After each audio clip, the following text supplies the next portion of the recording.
Thank you, Dr. Winter. Good afternoon, everybody. Thank you so much for what seems like our blockbuster turnout for the Permanent Advisory Forum today. And I think it's because we got a special guest. Again, thanks everyone for coming to the quarterly Permanent Advisory Forum today. I'll start off with some announcements and some of the things that I started saying at all of the meetings.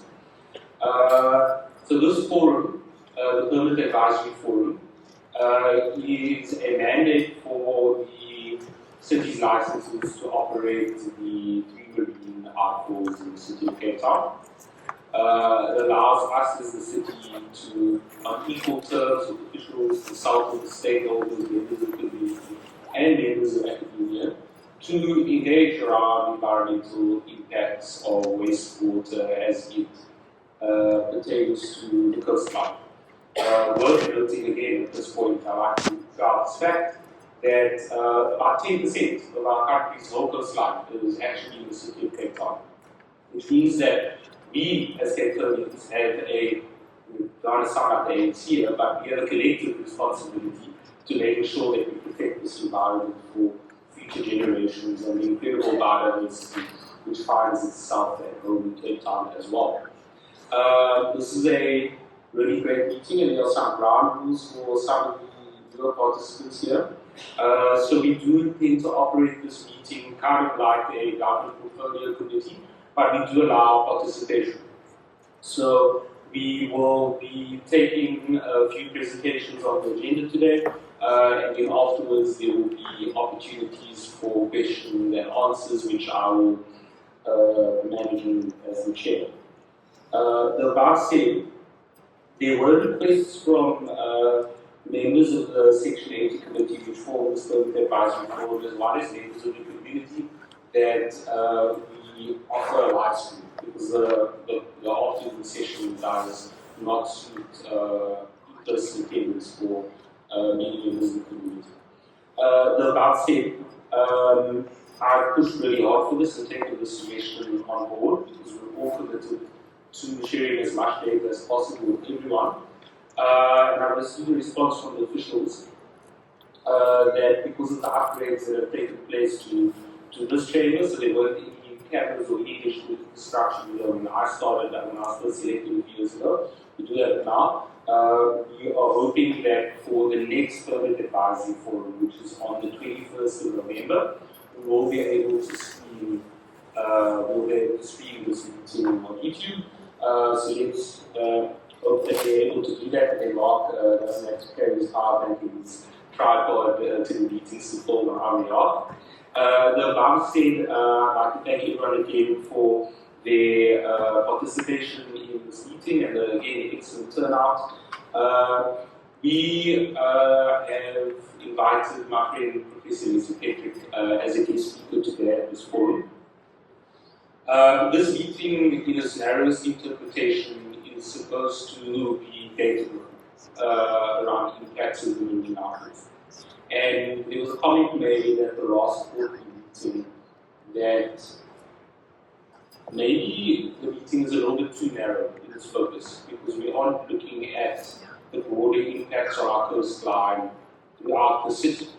And so in the spirit of getting a broader picture and contextualizing where the marine outfalls and the impacts are on our coastline in Cape Town, we invited Professor Leslie Petrik to present specifically on a high-level overview of chemicals of emerging concern as they affect the coastline and water in an urban setting. That said, I would like to say that, and I don't want to speak out of the house from many private conversations, Professor, but there's been a really great willingness on my part, on the city's part, as well as Prof. Petrik's part, to have a really constructive engagement on chemicals of emerging concern as they affect the environment. The context is really stark, because this is a new policy area.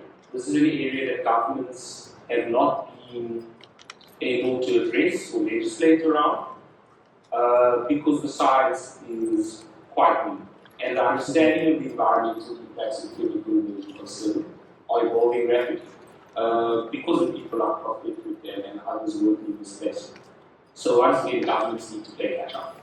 And this forum is a great opportunity for us as all equals to have a conversation around how the city of Cape Town should be addressing chemicals of emerging concern in our coastline and our waterways. There's no global framework really that governs or mandates these things. And perhaps there's an opportunity for Cape Town to become a leader in the space, to be telling other better resource cities in the world how they should be managing chemicals of emerging concern. So I know that Prof. Petrik has really come out of the way, and before we speak Prof. Petrik, I just want to thank you for your time. We will then take Prof. Petrik's presentation first, and then following on from that, move on to the standardized review reports that we receive from Akilip from wastewater and Greg from coastal management and Jimmy and his team that are working on the monitoring program for the marine outfalls. Like I said, Prof. Petrik's got a quite an extensive encapsulating presentation, and I have asked her to factor in 1 or 2 breaks at her own pace in the presentation to allow for questions. It's better to do it that way than to take all the questions at the end. The last thing, I'd like to just confirm that we are moderating correct for this meeting. Yes, Chair. Thank you. The first business item then today, the only business item is confirmation of the minutes of the Permanent Advisory Forum on the 25th of April 2025. Are there any amendments to those minutes on that meeting? Is there a proposer? Caroline Marks, seconder, Councillor Franklin. Thank you so much.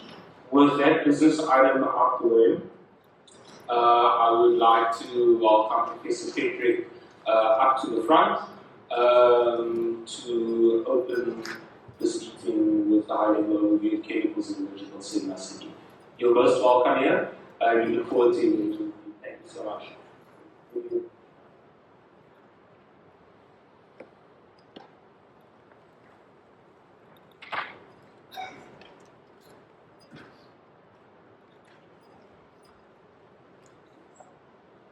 Afternoon, everyone. Thank you very much for giving me this opportunity to speak to you.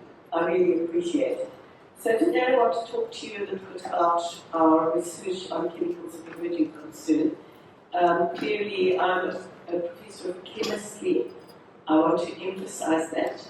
I field quite a large research group, and my primary duty as an academic is to educate the next generation and to do research that is innovative so that we actually push the boundaries of the fields.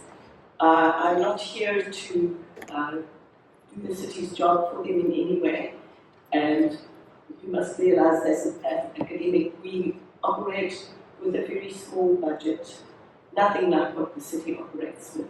So please understand that. So we have a limited capacity, but nevertheless we do try. So the first point I want to make is our population that is absolutely mushroomed. And if you look at this graph, you must realize that there are many problems with that. Firstly, of course, is the base of taxpayers and ratepayers, and the large amount of people that are unemployed, we all know that. And that affects many things, and it actually affects the city too. And I want to point out that this actually leads to a variety of problems. So the first thing we must realize about this is that we all poop, unfortunately. And one of the big issues is, of course, the ammonia that we produce. And there you can see a graphic of the amount of nitrogen that we're shedding into the ocean per annum. And you can also see a graphic there of the state of wastewater treatment in the whole world. And I want you to notice there that there is a lot of wastewater treatment happening in Europe and in the USA or in the Americas, but actually Africa is still very much a situation where the wastewater doesn't get treated. So our situation is sort of intermediate. I've pointed out where South Africa sits on that graphic. It's tied to the number of people in the country and the efficiency of our wastewater treatment. So obviously all these people create challenges, and one of the first visible challenges, of course, the whole thing about cleaning up the mess we make, the litter. And this impacts the ocean terrifically. And I'm very pleased to see that there are civil societies that are helping us pick up that mess on our beaches, but it's unsustainable. We have to do something about that. But I'm not going to deal with plastic and other litter today. The other thing is, of course, the failing infrastructure. Our infrastructure was designed for a population of about 2 million. I don't think we've managed to keep up with the growth of the population, and these are huge problems with collapsing infrastructure and pump stations, or actually lack of servicing of communities that actually have mushroomed in areas that are not serviced. I, at one time, tried to keep up with the notifications of sewage discharges, where there were sewage breakages, but I gave up because there were just too many to do it. We obviously have the city reporting the bacterial contamination on our beaches quite regularly, and this is one of the more recent coastal water quality reports that I've just put here for you to have a look. We clearly have a problem down on the Helderberg area on this part of the report, and as you can see, this is from 2019. That same situation existed around that part of the coastline, so we're not improving matters. The situation is staying pretty dire. And one reason why the bacteria is an issue, here's just a small example. In Fisher, we did a study of the stormwater drains to see to what extent the sewage was contaminating those stormwater drains.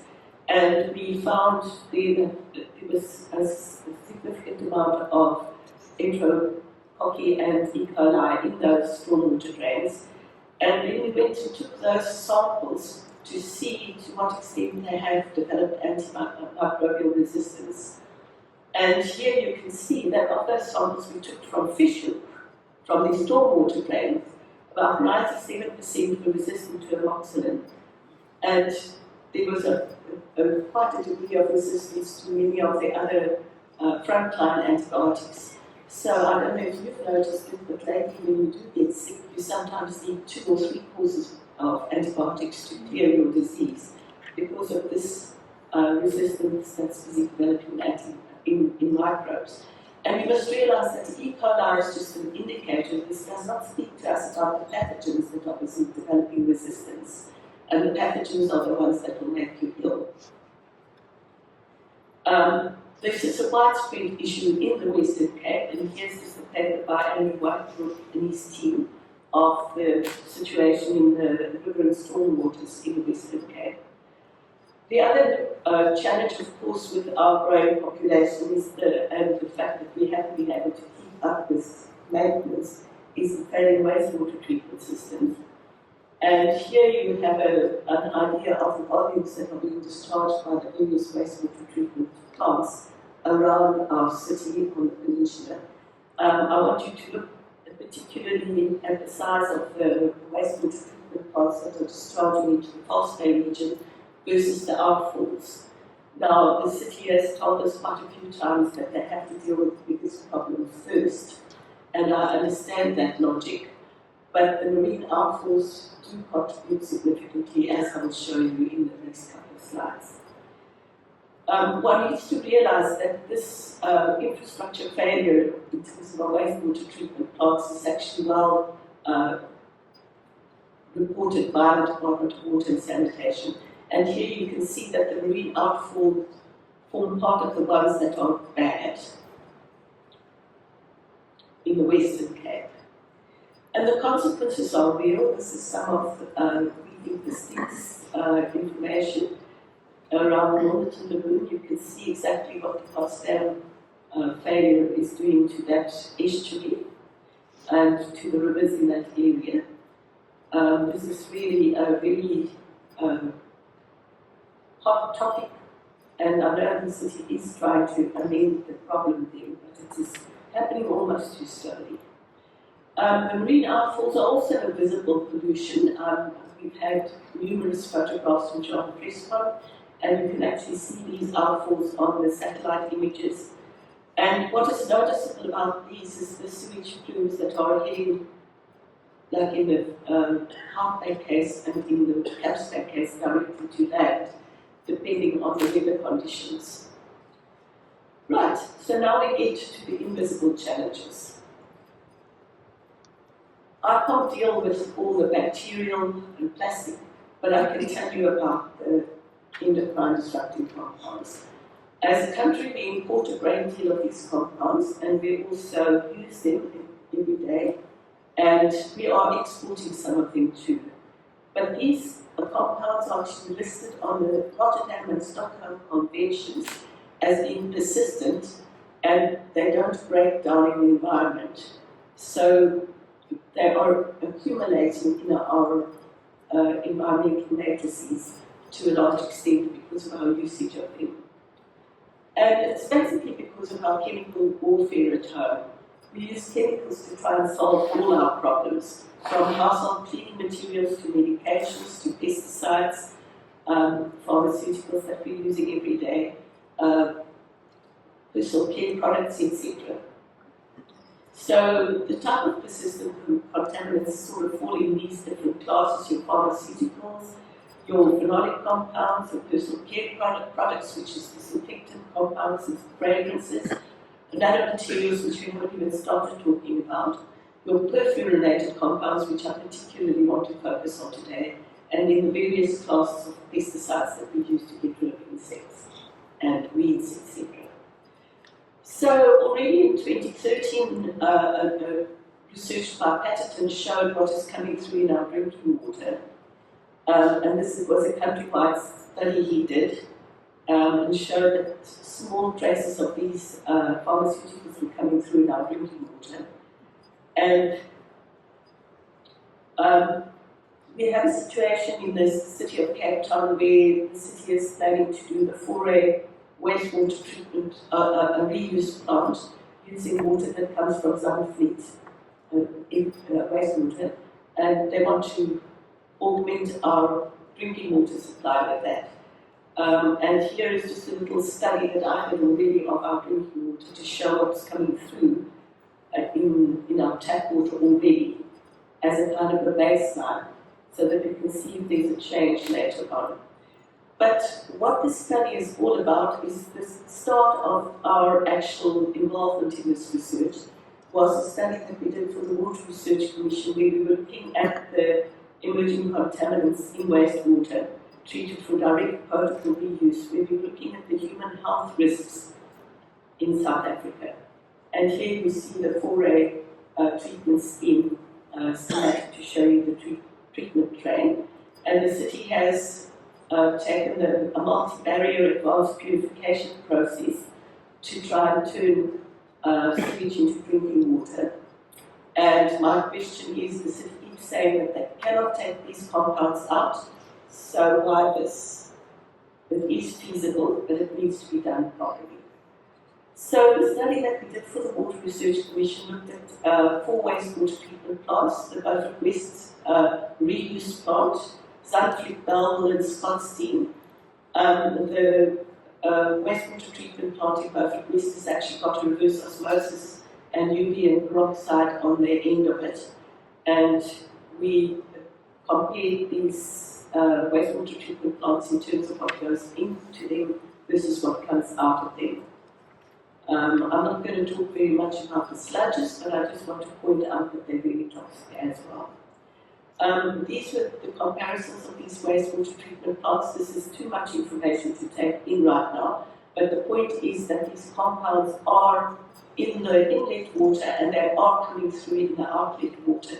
And here you can see the alpha estradiol, carbamazepine, sulfamethoxazole, and triclosan.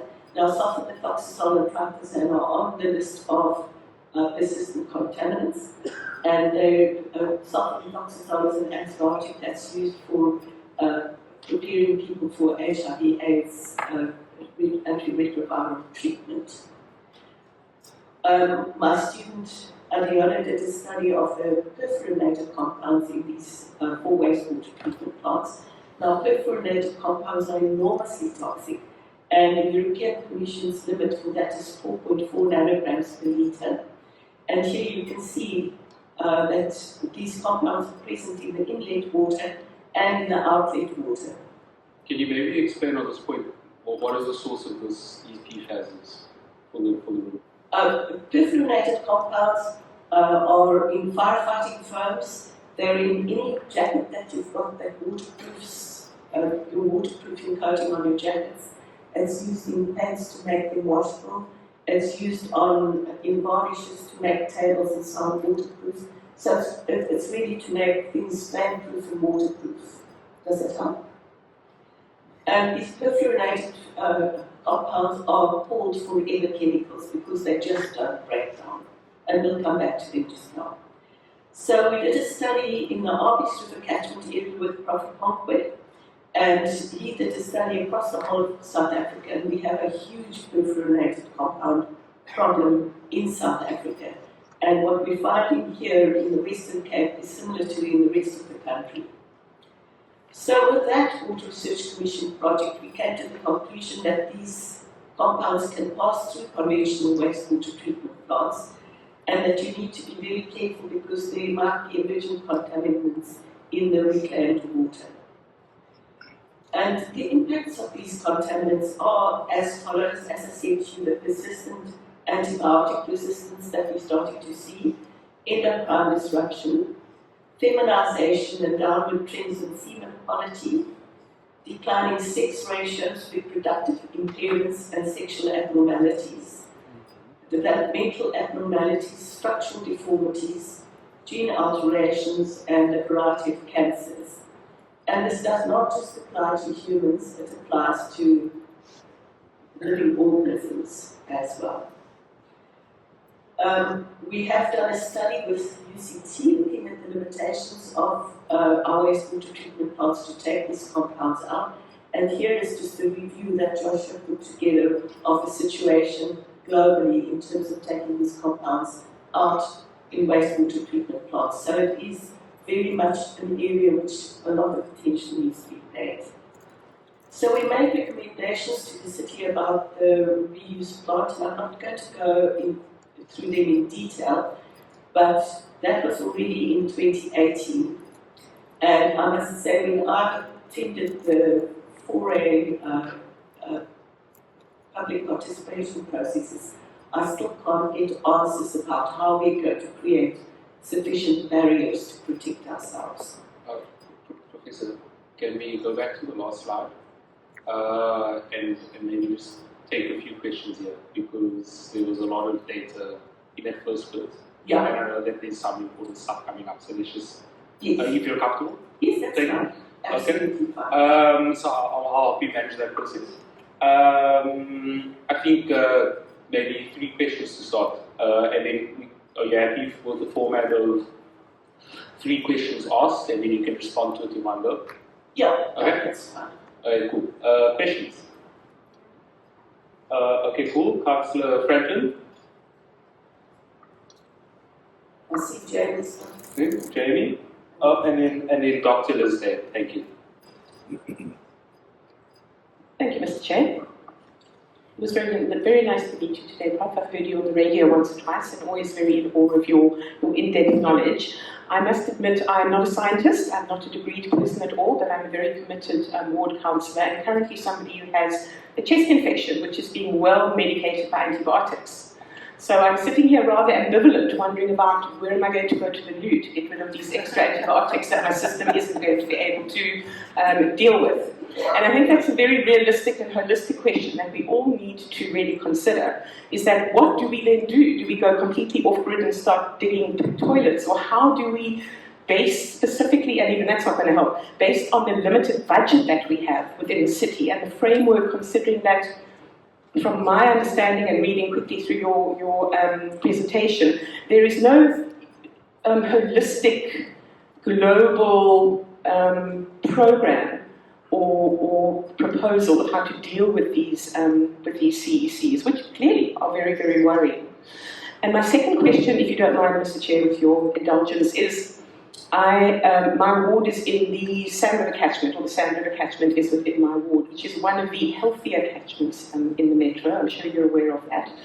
But I know that the effluents that are flowing into the rivers and from the wastewater treatment plants are almost more in volume and have more concerning toxins in them than what comes out of marine outfalls. So I'm just hoping sometime, and this may be preempting what you're going to say later, but I'm just interested to know what the different percentages are with regards to the contaminants that are coming in through the outflows into the rivers, etc., and the wastewater treatment plants, as opposed to marine outfalls. Thank you.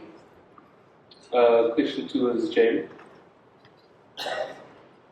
Good afternoon. Thanks very much for the opportunity, and it's wonderful to see you here, Professor Petrik. I think it's been long overdue, so I'd just like to thank the city for making this opportunity for you to participate.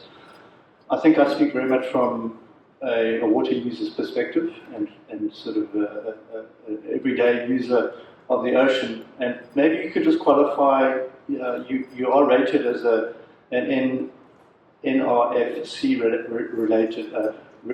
rated researcher. So I think for the benefit of all of us who are participating and for the public, maybe you could just break that down, really what that qualifies you as from expertise, and just give us some understanding to the period at which these studies have been taken, and if there's been an amplification of data which has become more and more prevalent, which has brought us to the standpoint today. You know, what was standard practice 20 years ago can't be accepted today, sort of thing. Thank you.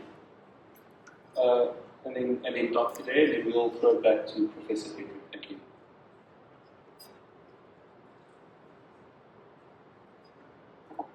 Sorry, excuse that moment.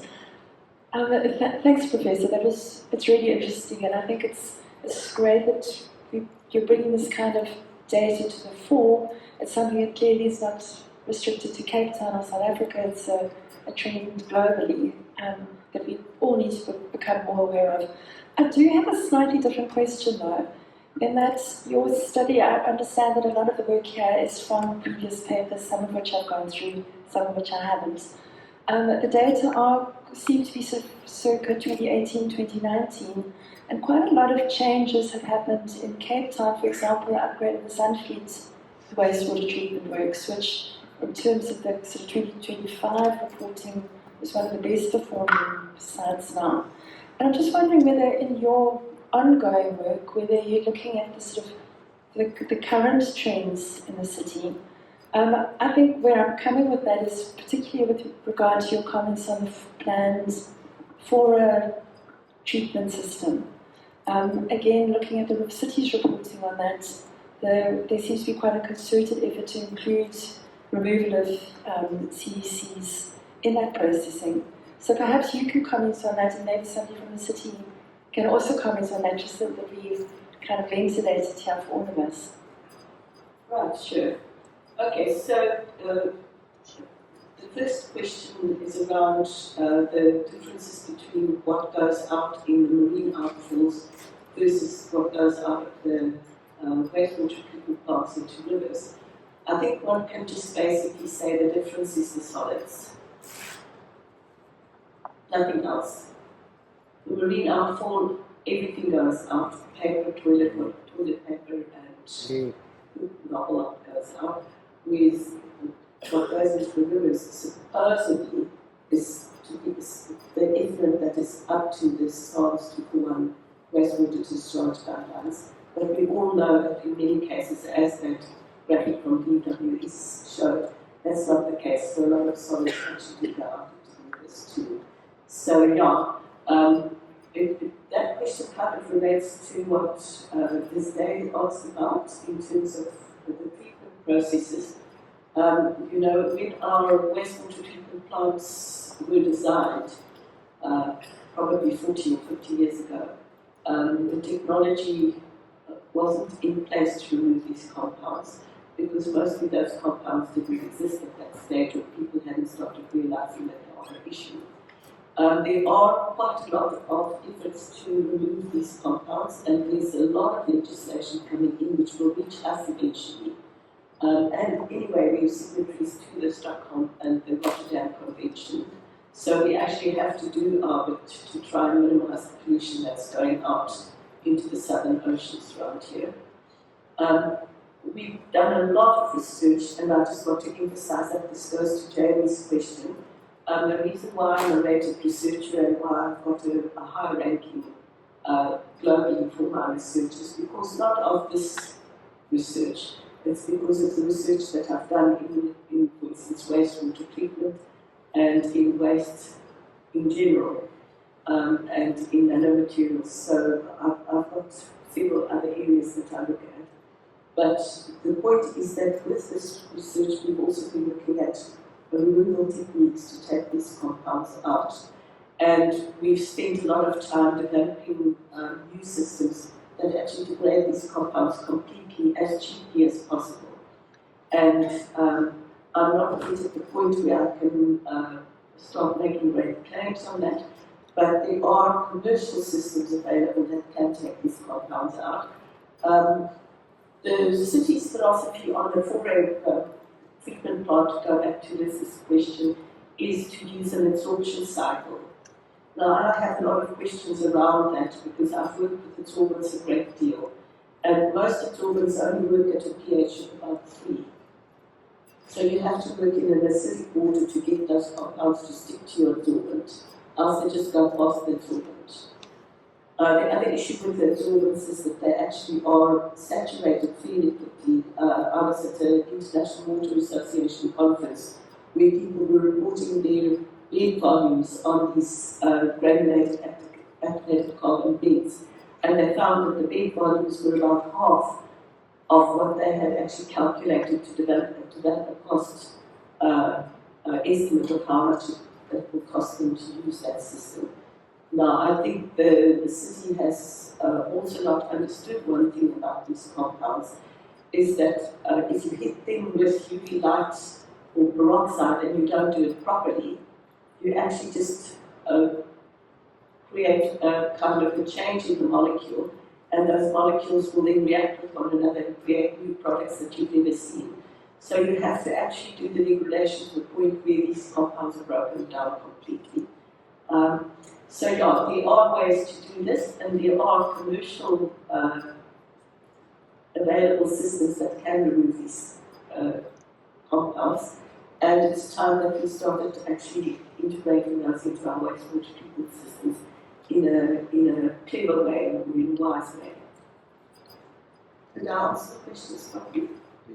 I think it was just, what did you answer the Professor, I would say Dr. Day's question, I think, about, you responded to the forum thing, yes. I think, I see that there are 4 more questions. Did you answer the question? Oh, yeah, okay, that's fine. Are there officials here from Fora that are working the Fora projects? Chair, if I could ask Brendan or Louis maybe just to comment on the treatment process at the Fora New Water Scheme. I mean, we have done extensive investigations. We've also got an independent advisory panel made up of international experts who've also reviewed all of our designs. So if I could just ask Brendan to comment on that, please. Before you go, so I'm going to take, because I want the Professor to move on, I'm going to take another round of questions. But before I get there, I'm also going to actually suggest, just because of the extent of the Professor's presentation today, I'm actually going to suggest that I think it's really important as an outcome of this meeting that we afford the Professor an opportunity to meet with the Fora team. Yeah. If you're prepared to do that. Yes. Are you? Okay. But then you can take a comment before, you can make a comment before we move on to the next question. Thank you.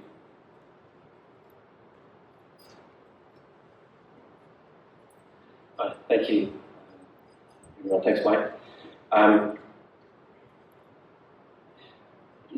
Think carefully before I answer that, and we have met before and talked through some of the things. So I just would like to acknowledge Leslie's concerns and the magnitude of the task of what's happening here. And for a case, we are wanting to take wastewater and turn it into drinking water. That's sobering. And we are dealing with that whole host of chemicals and other concerns, which to us in the team who have been responsible for the planning and design so far, it's a significant cause for concern and a proper due diligence in approaching that. And it needs a cautious approach. I think the city has been doing that all along and have only been increasing the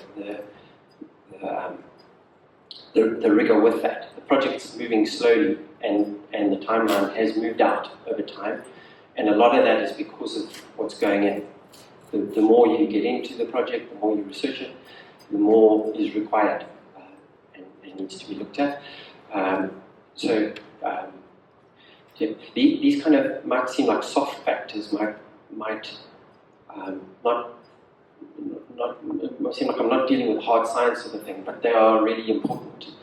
The independent advisory panel and the input that they had was very significant. And that panel, actually, its term of office has come to end. They gave the Fora project team so much homework that the team has been busy with that for the last year and a half and still progressing with that. So all of that is being taken into account. And we're not in a vacuum here. We are in an era in history where these problems are worldwide, and cities all over the world are facing them. And we are in a community that's also realizing that growing cities need new ways of supplying water. The city's facing just challenges on multiple fronts. The wastewater, we know, but there's also lots of people moving to Cape Town. We are very vulnerable to droughts, and we need new diverse water sources. So we have to look at that, and that leaves us with reuse and desalination, and to some extent groundwater, all of which they are pursuing. And we don't have the liberty of just saying, well, we can't do this. And we can't do anything until we're getting the wastewater right. We have to move forward sensibly, incrementally, and on multiple fronts.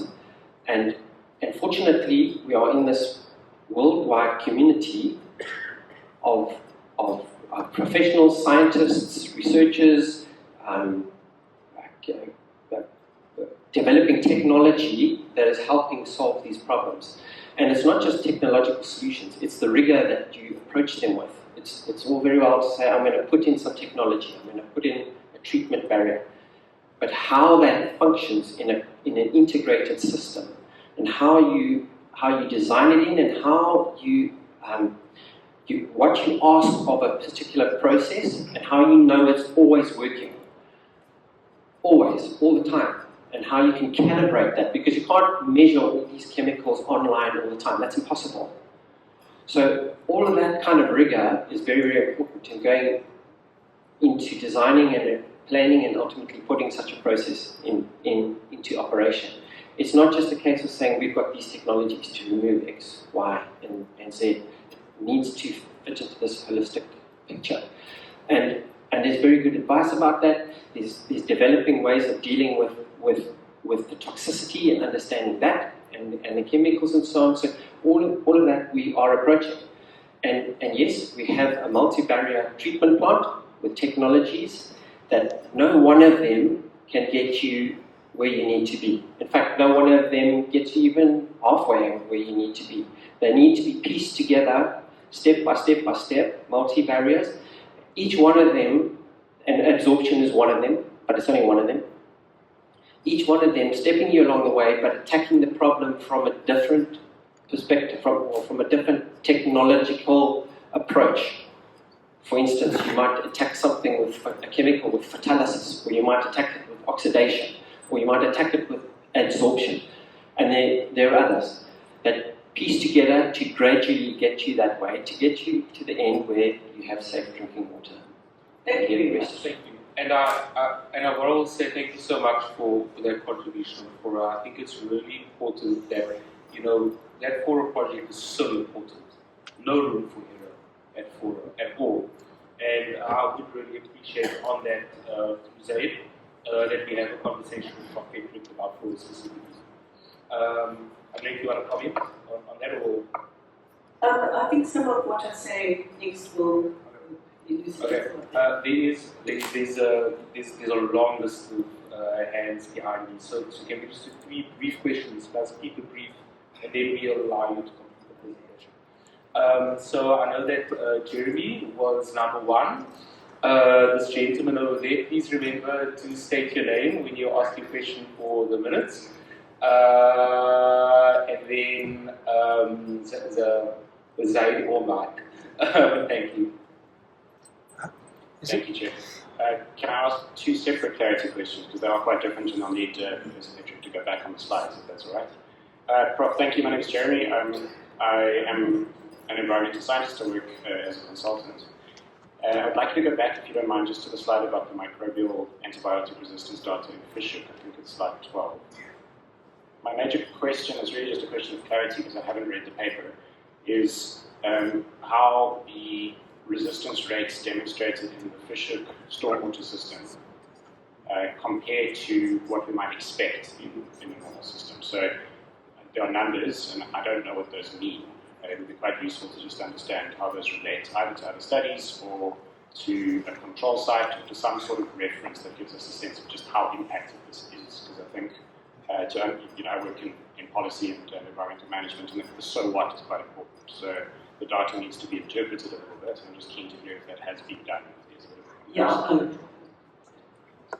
To comment directly, I think I'm not a microbiologist. This wasn't my study. The paper that I've cited underneath here has got references for the rest of the Western Cape. So you can compare by looking at that paper to see what is the story.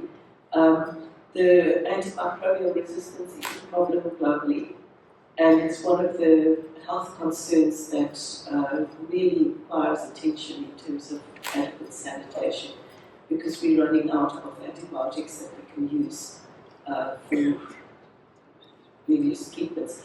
But yeah, I put it here to mark the fact that we can't ignore the microbes. Thank you, Chair. Could I ask my second clarity question, if that's all right? Prof. Petrik, if you don't mind just going on a couple of slides to the pictures of the 3 outfalls. I didn't fully understand what the images were showing, some of the text on the slide. I don't know if you mind just explaining the text on the bottom image there for Camp Spare. The green point one, I think, is pretty clear. The Hout Bay one, I think the blue bottom right is very visible, and the outflow from the river in Hout Bay is also pretty clear there. But I don't understand the text for Camp Spare, if you don't mind just clarifying. The question here is really what were the conditions bring that on, and how much of that is moving into the coast and away from the coast at any one time. Thanks. So that relates to your presentation. It does a little bit, Chair, but just to point out, perhaps just for the sake of the minutes, the Camp Spare outfall is outside of that light blue line, and the light-coloured water there is driven largely by sand and the Durban coastline. Yeah, well, I'll show you some data from that just now, and you can have a look and see whether you agree or not. Can you please ask for to keep this meeting moving? We'll ask if the next 2 questions are relatively brief. There will be opportunities for questions at the end. Thank you. Thank you, everybody. My name is Rodney Jedricks. I've been working in water with microbiologists for nearly 16 years now. We've developed a system called the parachute system. What I would really like to ask is, why is it important that we only treat the water after the sewage works are prepared? Because that is nonsense. I've just done the cradle of mankind. It is spotlessly clean. And that comes with acid mine drainage from the Sylvania mines and the sewage from the Percy Stewart that hasn't worked for 10 years. That water today is spotlessly clean. The rocks and everything are clean, and there's nothing left. What my problem is that everybody is beating the drum on a process that should have been shot years and years and years ago. And we have the most powerful tool in our toolbox, which is nature. And we are not using nature to fix our problems. And that is where our situation lies. Now, we have done over 60 projects, all of them, individually, from the Eskom power stations to, I've done 3 major power stations. We've done sewage works, we've done dams, we've been on 50-53 times, we've done documentaries, and yet it is ignored. And this is where my problem lies. Why is this, when it works and it's done all the time, every time it's worked, signed off, been handed into the Department of Science and Technology, and nothing is happening? So we've done everything with that. We actually sponsor the Cradle. The Cradle is a critical part of our heritage. And that, the E. coli levels were through the roof, the coliforms, and funny enough, the E. coli was less than the coliforms. But that is now down from the coliforms from 68,000. That's after the acid water and the sewage water again. We got it down. But in 6 weeks, we got it down from 68,000. We got it down to less than 5,000. Yes, to answer your question, look, I can't understand why these technologies are not considered in treatment processes, but I guess that has got to do with the people that are appointed to solve the problem. It's not a question you can really ask to me. So if you don't mind, I can't really answer that question. I understand your frustration, but I think that's a question that the governmental people or somebody like that need to answer. Look, just to answer that question, we have offered to do it for free. People, things like the Milnerton Lagoon. We've offered to do it and take the smell away within 24 hours. It is that easy. 3 days, 6 days maximum. But between 24 and 48 hours, the odour can be gone completely. And that is what we've offered, and I'm offering it again here. In public, we'll do it for free. If we don't do it in our 6 days, we'll do the whole lot, and in that process, we will give you a price which I can guarantee you now, it's about 2 rand a megalitre, which is cheaper than anything else, and we will only get paid if it is successful. Why is that being ignored all the time? And that is where the problem comes. I've done that, I've spoken to Dr. Zayed, I've given it to him in writing, and I'm saying it now in the public forum. I was asked at 10 o'clock this morning to please come here. I left 4 o'clock this morning from Emeritus. And I'm now asking a question in the public forum here. Why are we stopped from actually fixing the water? Thank you. Thank you so much for your contribution. You will, if you aren't aware, I chair a version of this meeting called the Section 80 Committee, which deals with the city's wastewater and environmental policy and program. So I do chair that, and this is a function of that committee. And luckily for you, you've got Director Manus of Water and Sanitation, you've got Greg Blusser from City's Coastal Management in the room, so I encourage you to engage with them about that after the meeting. Milnerton Lagoon is a bit out of scope of this meeting specifically, but we do take your comments. Thank you so much. Zaid, Mike. Thanks, Alex Zaid Badruddin. Prof, I just wanted to take you to also an image without any description after your journal article, Characterization of Mobile Colistin Resistance. I don't have the slide number, but it's the one that speaks about visible challenges failing wastewater treatment.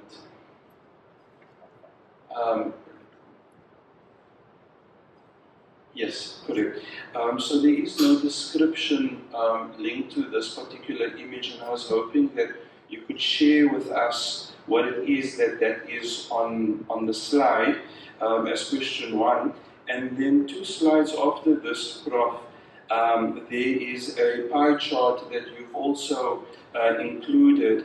And I note that there is a data source on that particular pie chart, but it's not clear precisely what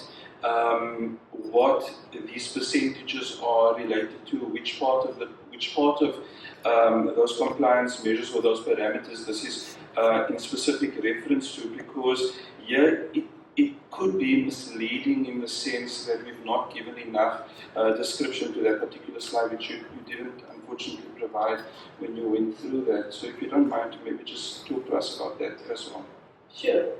Well, look, this slide is the Jean Trespass photo of the estuary at Milnerton Lagoon, where the Potsdam wastewater treatment discharges. And I know there was a lot of controversy about this, because there's a statement by the city that says it's algae that's coming out there and not sewage.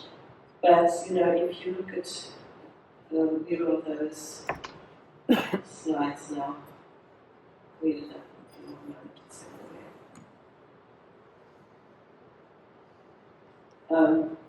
this is also Montenegro. Yeah. So some of it might be algae, but some of it is definitely sewage coming out there. And whatever's coming out there is killing all the fish because there's nothing alive in the estuary. You know. So I haven't gone to sample that estuary. I just know that there has been efforts to fix up that estuary, and that it's actually part of the problem is the fact that the hot slab wastewater treatment plant is undercapacitated, and it's going to take probably another couple of years to fix that up, and we all know that. So maybe algae for that picture alone, algae live on nutrients, and as I said to you before, there's a lot of ammonia coming out of these wastewater treatment plants and phosphorus, and algae grow on those things. They don't live in the vacuum. So just on that point. And then the other question you had was,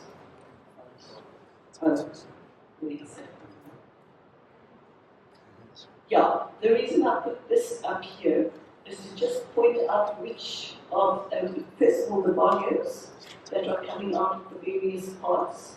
If you see there, it's about 500,000 kiloliters a day that are coming out of the ones that are considered to be not working properly. And then there are poor ones, that's about 180,000 kiloliters coming out of the poor ones. So I can just assume that these are based on things like microbial counts or the lack of compliance with SARS 241 wastewater treatment guidelines. So we would just need to go and interrogate that a bit more.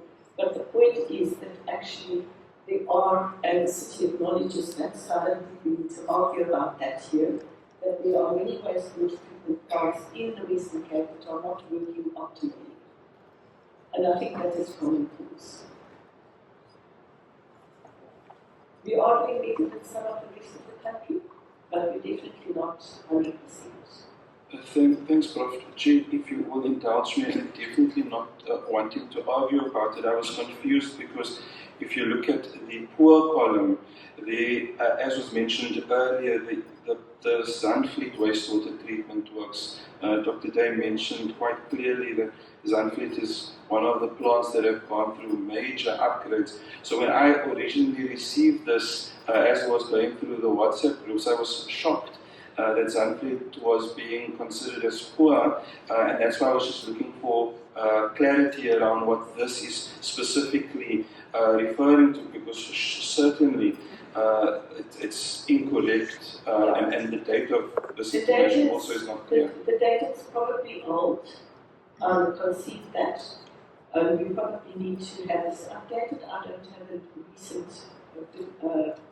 shot of this particular data. But if you claim something is improved, then it should be on the latest data like this.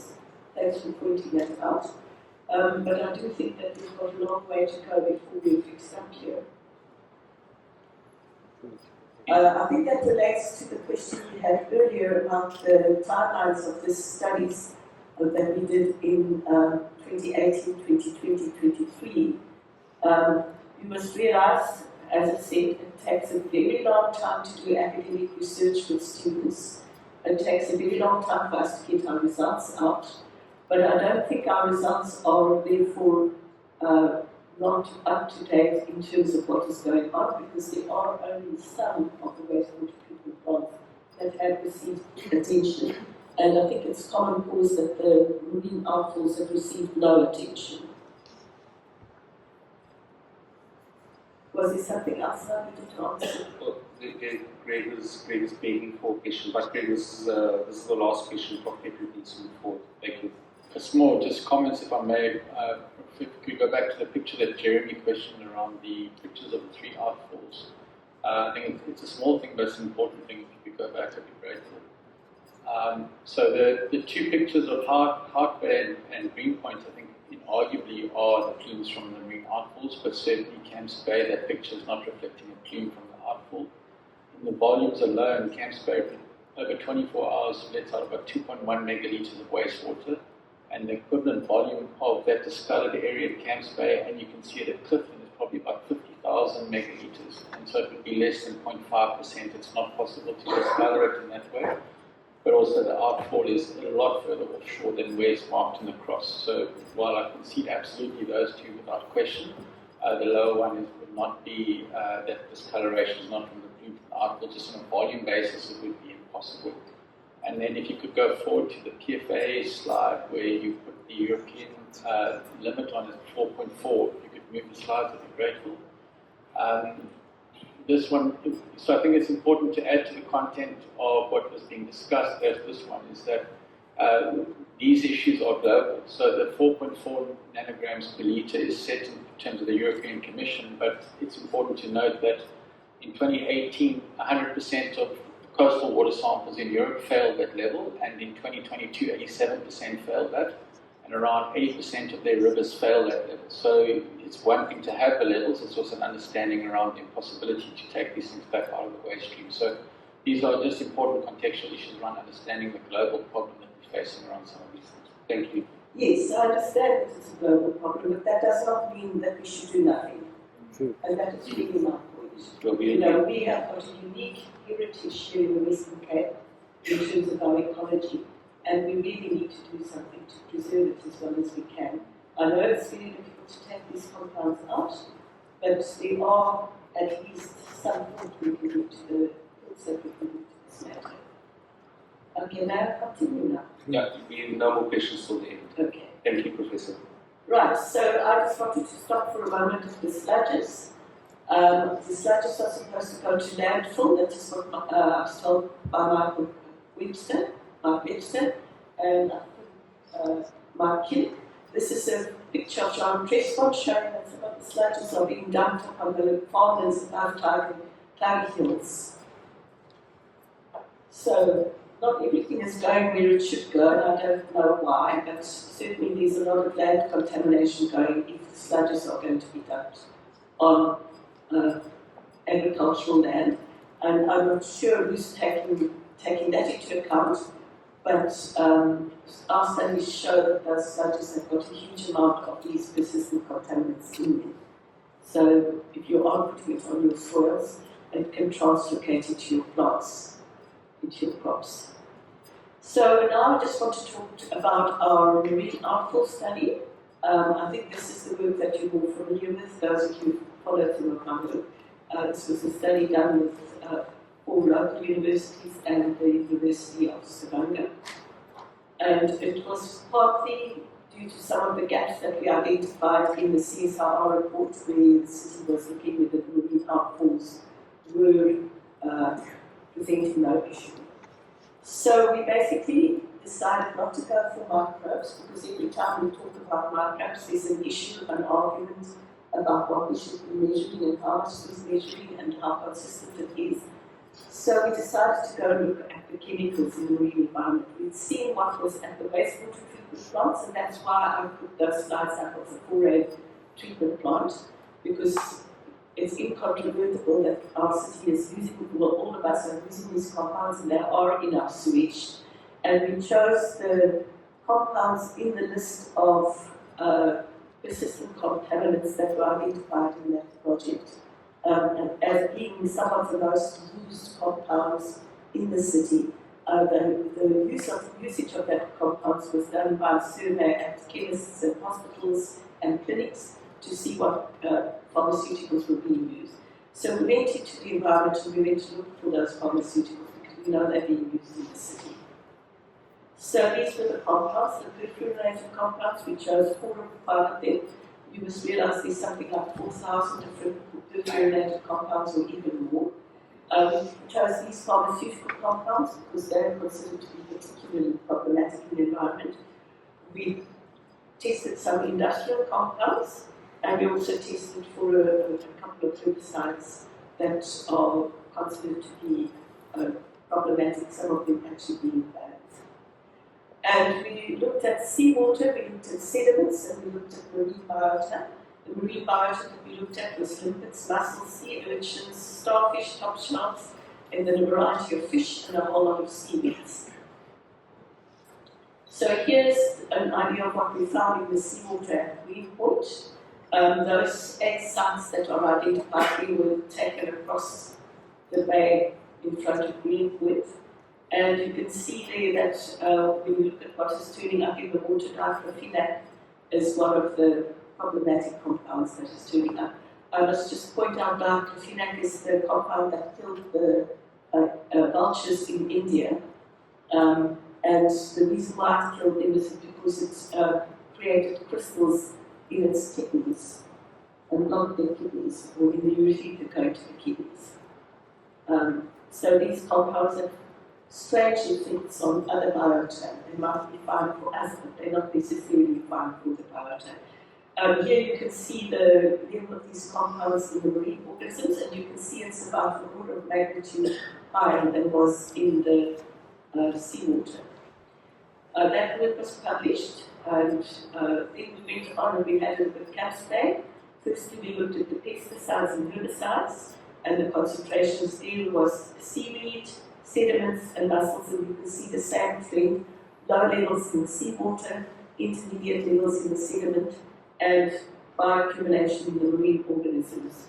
And once again, here you're seeing a compound like cynazine and atrazine that is turning up in these marine organisms. We published that extensively. There was a lot of argument from the city about this, and well, needless to say, what we found out at the end of the day is that the city's study, the CSRR study, was done by Eurofins, and Eurofins used an instrument that could not measure down to these levels, and therefore the CSRR reports that none of these compounds were present. So think about that a bit. A South African lab can measure down to sub-nanograms per litre. Why is it that Eurofins can't? Then we looked at the PFASs and the pharmaceuticals in the marine organisms and in the seawater and sediments. And here you can see that the PFASs, on the side here, seawater, sediment, and biota, we're finding pretty high levels of PFAS in the biota and the Camspan. And remember, there is no wastewater treatment plant there. All the water from, all the sewage water from Camspan goes out in the marine outfall. And you can also see the accumulation of the pharmaceuticals in the biota. And then once again, diclofenac is one of the problems. But we're also seeing this antibiotic sulfamethoxazole in these organisms. Now you must realize all these compounds were in each of those organisms that we tested to a greater or lesser degree, and they were bioaccumulated in those organisms. So dilution of pollution is not a solution, because although it is a low level in the seawater, the sea creatures are living in that water all day long, every day, and they can't get out of that water, so they are like a passive sampler. They're accumulating those compounds, and the compounds don't pass through their bodies fast enough to stop them bioaccumulating. And in terms of the sacrificial zone, here is the map of where the discharge point is, and you can see where we sampled our samples, which were more than a kilometre away from the marine outfall. And that actually shows that those marine organisms were being impacted by that marine outfall, because that's the only place where those compounds could have come from. And one needs to also think about the modeling that the city does, which they use to show the impact zone. It's based on an instant in time. One little puff of sewage, and they look at the dispersion across an instant in time. That's not what happens at a marine outfall. The marine outfall operates 24/7, 365 days a year, ad infinitum. So the modelling needs to carry on for as long as the outfall works. And our Norwegian researchers did look at the modelling, and they showed how far those plumes travel if you do the modelling not based on an instant in time. We also did some more microbiology at Camspan. This caused a huge furore, and Joe Barnes and I were nearly slaughtered in the press for daring to contradict the city's data. what should we say about that? That's our data, that's what we got. And as a result of all the battles we've had with the city, we've put together a paper which talks about the way that information is dealt with when science contradicts a narrative. And you're welcome to go and read that. But this is based on 11 years worth of research, not on the most recent interactions, but it's taken us nearly 11 years to get to the point where the city will invite me to come and speak to people. Okay, going to Hout Bay. We also sampled in Hout Bay. Here we did a little bit of microbial study up the river just to check that there is actually sewage coming down the river. Because you must remember in Hout Bay, half the sewage of the city comes down the marine outfall and out to sea, and the rest of it basically ends up in the river and comes down the river. And you can see here at the Dyson River Bridge, which is just below in Somerleyton, you have a lot of pollution, whereas higher up at the top of the valley, the water is pretty clean. And the pollution actually comes down to the beach as well. The bottom part of my slide because of the presentation, but the levels we found at the estuary were quite high as well. But that does just confirm that there is sewage coming down the river. But we know that at least the reticulated part of Hout Bay is going out the marine outfall. And as far as we can judge, it's about half this valley's sewage that's going out the outfall. And there's where the outfall is.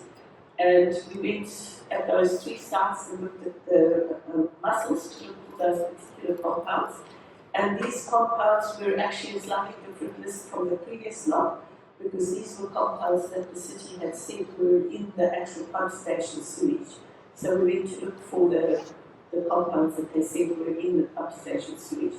And you can see here that isoflurane, which is an anti-cholesterol medication, is probably the most prolific there, coming out in the mussels. But all those compounds were present. One thing I want to point out here is that some compounds like ethylpyrese and irbesartan was not measured because it's not possible to measure it on the instrument that we were using. So that's why there's no results for them. It's not that they're not present, it's that we couldn't measure them. And we've published that, you can read it in more detail. I was accused of not putting toxicology studies in this particular paper. I'm afraid we didn't have the budget to do it. Sorry. Then false play. We did the sites, 8 sites from Kippenspire and Roy House all the way to Miller's Point. And we had a look at those exact same matrices, the seawater, the sediment, and the greenwater. I'm going to skip through it quite quickly, but this is the same story as what we saw in Campspan and Hout Bay and Greenwood. First of all, in Subflag estuary, this is a little study that they had to look at to see whether the estuaries were discharging pollutants into the ocean, as well as in the wastewater treatment plants. And our study targeted were the sand prawns. And as you can see there, the sulfur-methoxazole antibiotic was highly accumulated in the sand prawns. And so was the acetaminophen, over-the-counter drug. Diclofenac and acetaminophen are over-the-counter drugs. So it points out that there's a lot of abuse of over-the-counter drugs that needs to be curtailed, or at least people need to be advised not to do it. But the sand prawns are right at the mouth of the estuary, so they're the recipients of whatever comes down that estuary. This is the paper, you can go and read it in more detail. Phosphate seawater, low nanograms per litre. Phosphate sediments up out an order of magnitude. And when you look at the biota here, you are seeing a pretty large impact across all the different sites. If you look at the lipids particularly, we found limits at all the sites. So we could have a look at the limits at all the sites. In some of the other sites, not all the organisms were present, so we couldn't study them. But you can see that basically, once again, diclofenac is a big problem, and so is the sulfur-methoxazole that's coming through. But these are just the pharmaceuticals we studied, that doesn't mean this other stuff is not there. So seaweeds as well, highly contaminated. I don't know if we're farming our seaweeds or selling our seaweeds, but there you are, always contaminated, etc.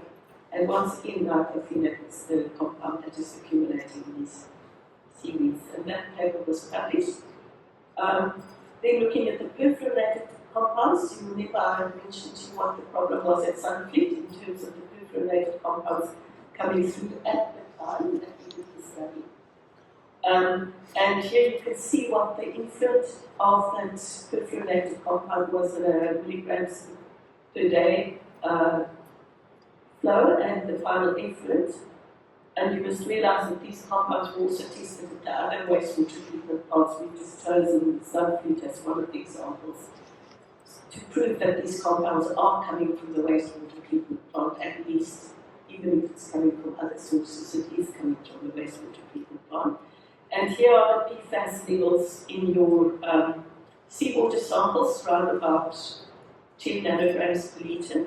In the sediment, heading up to 200 nanograms per litre. And then if you look at the marine organisms, we're talking milligrams, not nanograms, so 1,000 times higher than in the seawater and the sediment. And I really want to pause at this slide and just let that sink in. So we see very low levels coming through the wastewater treatment plant that haven't what it's doing to our marine biota. These are highly toxic compounds, and if the EU standard is 4.4 nanograms per litre, then we're 1,000 times at least higher than what it should be. So that has been published. You can go and read that for more information. We also then went up the trophic level. The study is not finished. We're still busy with the fish. But what we have done is looked at snook, bonita, Ornithop, and panda, and we separately investigated the fillets, the intestine, the livers, and the gills separately. And I'm just going to show you some of the data. Once again, we've got the diclofenac turning up in almost all the fish, and the perfluorinated compounds turning up in all the fish. That has been published. And then we also looked at the herbicides. And here you can see that simazine and atrazine were accumulating in those fish to pretty high levels. That was also published. And these were fish that we bought at Pork Bay Harbour from the fishmongers. So the question is, what else might be out there? For all those samples that we tested, we also did a screen, a qualitative screen, not a quantitative screen. So we just had a look what is there. We didn't measure these, we just identified them. And we found around about 1,000 other compounds in these marine biota, the same ones. So it's actually specious to say that at such low nanograms, how can it possibly affect anything? Because you're talking about a plethora of synthetic compounds that should not be in our biota. And if you want to know what I stand for the starfish, and I stand for the limpets. They can't speak for themselves. Okay, so those were some of the compounds we did identify in those organisms. So to try and understand the toxicity properly, we went on and did a spermatology study with our spermatologists, where we actually looked at broadcaster species like oysters and sea urchin, and we looked at human sperm to see whether we can actually see the impact of these contaminants on these organisms.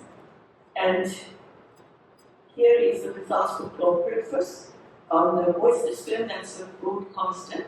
And you can see that compared to the control, which is the blue line, there was an immediate impact on the motility and the viability of the sperm of the oyster when they were exposed to chlorpyrifos. And that's just one compound. The paper will come out that shows that we tried a variety of compounds on these organisms and their effects.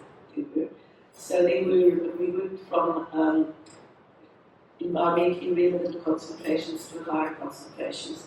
And you can see that it didn't really matter what concentration you used, the viability of that sperm was affected. For atrazine, interestingly enough, the trend was opposite. The control was lower than what the exposed sperm showed. So you can't expect these compounds to have the same effect on every organism. It's species specific. Effect on human sperm, here you can see what happens when you are looking at diclofenac on human sperm. So think carefully after you've rubbed your muscles, what you do with your hands. I'm just putting it out there. Right, so I'm at the end of my talk here. I think what we basically can say that sewage effluents are contaminated with persistent contaminant chemicals. The sewage does flow back to the shore in detectable quantities based on the chemical fingerprint, and we don't need to argue about the microbes. There is definitely a trend of antibiotic resistance that we're starting to see. We definitely want to study that further. So we actually found a measurable presence of those in the seawater, the sediments, and the different species. And the impact zones were much larger than the allowable zone of initial dispersion. And the concentration was much higher in the organism's tissue than in the ocean. So those organisms are acting as passive samplers, they're taking those compounds in. So there is an ecological impact that can be measured far away from the marine outfalls and far away from the effluent. And I'd like to say that the impact on the side of the Atlantic seaboard side compared to the fast-paced side is more or less equivalent. And this basically just tells you that whether you take the solids out or not, the effluents are still toxic. So this relates to our discussion about the foray reclamation plant. And one needs to understand that the concentrations and the combined effects are mostly unknown because we couldn't measure everything. And that these chemicals are contaminating wild fish stock. And we've shown that the bioaccumulates at the trophic level. I know that the city has started their studies, and here is what I saw in one of the previous Permit Advisory Forum reports, where they just identified the presence of 58 pharmaceuticals in the marine environment and in our riverine environment. And I understand that some of the monitoring programs are looking at these chemical contaminants. So hopefully we will at some stage have some data. But one has to ask, at what point do we stop monitoring and measuring and do something about it?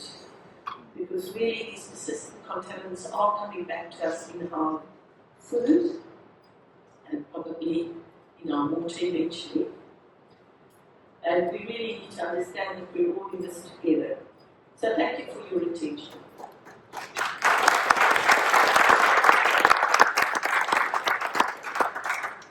Thank you so much, Professor. I think we can all agree that we are all in the same boat.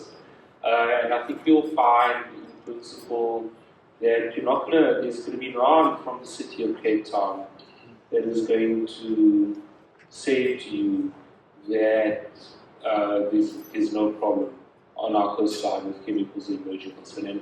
And I would go so far as to say we shouldn't talk about the coastline. We should go so far as to say there's a problem with chemicals and emerging concern in all of our communities, affecting all of our people, because that's where the problems land up materializing for people. That goes not only for Cape Town, but probably for South Africa, and if not the whole world. So you'll find that, in principle, you're probably going to get a lot of engagements now around some of the specific comments that are made on some of your slides, but you're going to find it visible that we're all on the same page here. I think the thing that we may have to continue the conversation about is not necessarily what should be done about chemicals and emerging concern, but how. What policy frameworks are there to support us in making investments to treat chemicals and emerging concern, and then also how do we start?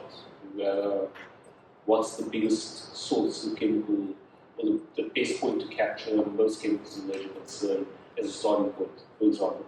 These are questions I think that I don't think we necessarily have the answers to, but these are the questions that I think, following on from today, I think is a mutual commitment for us to try and answer together.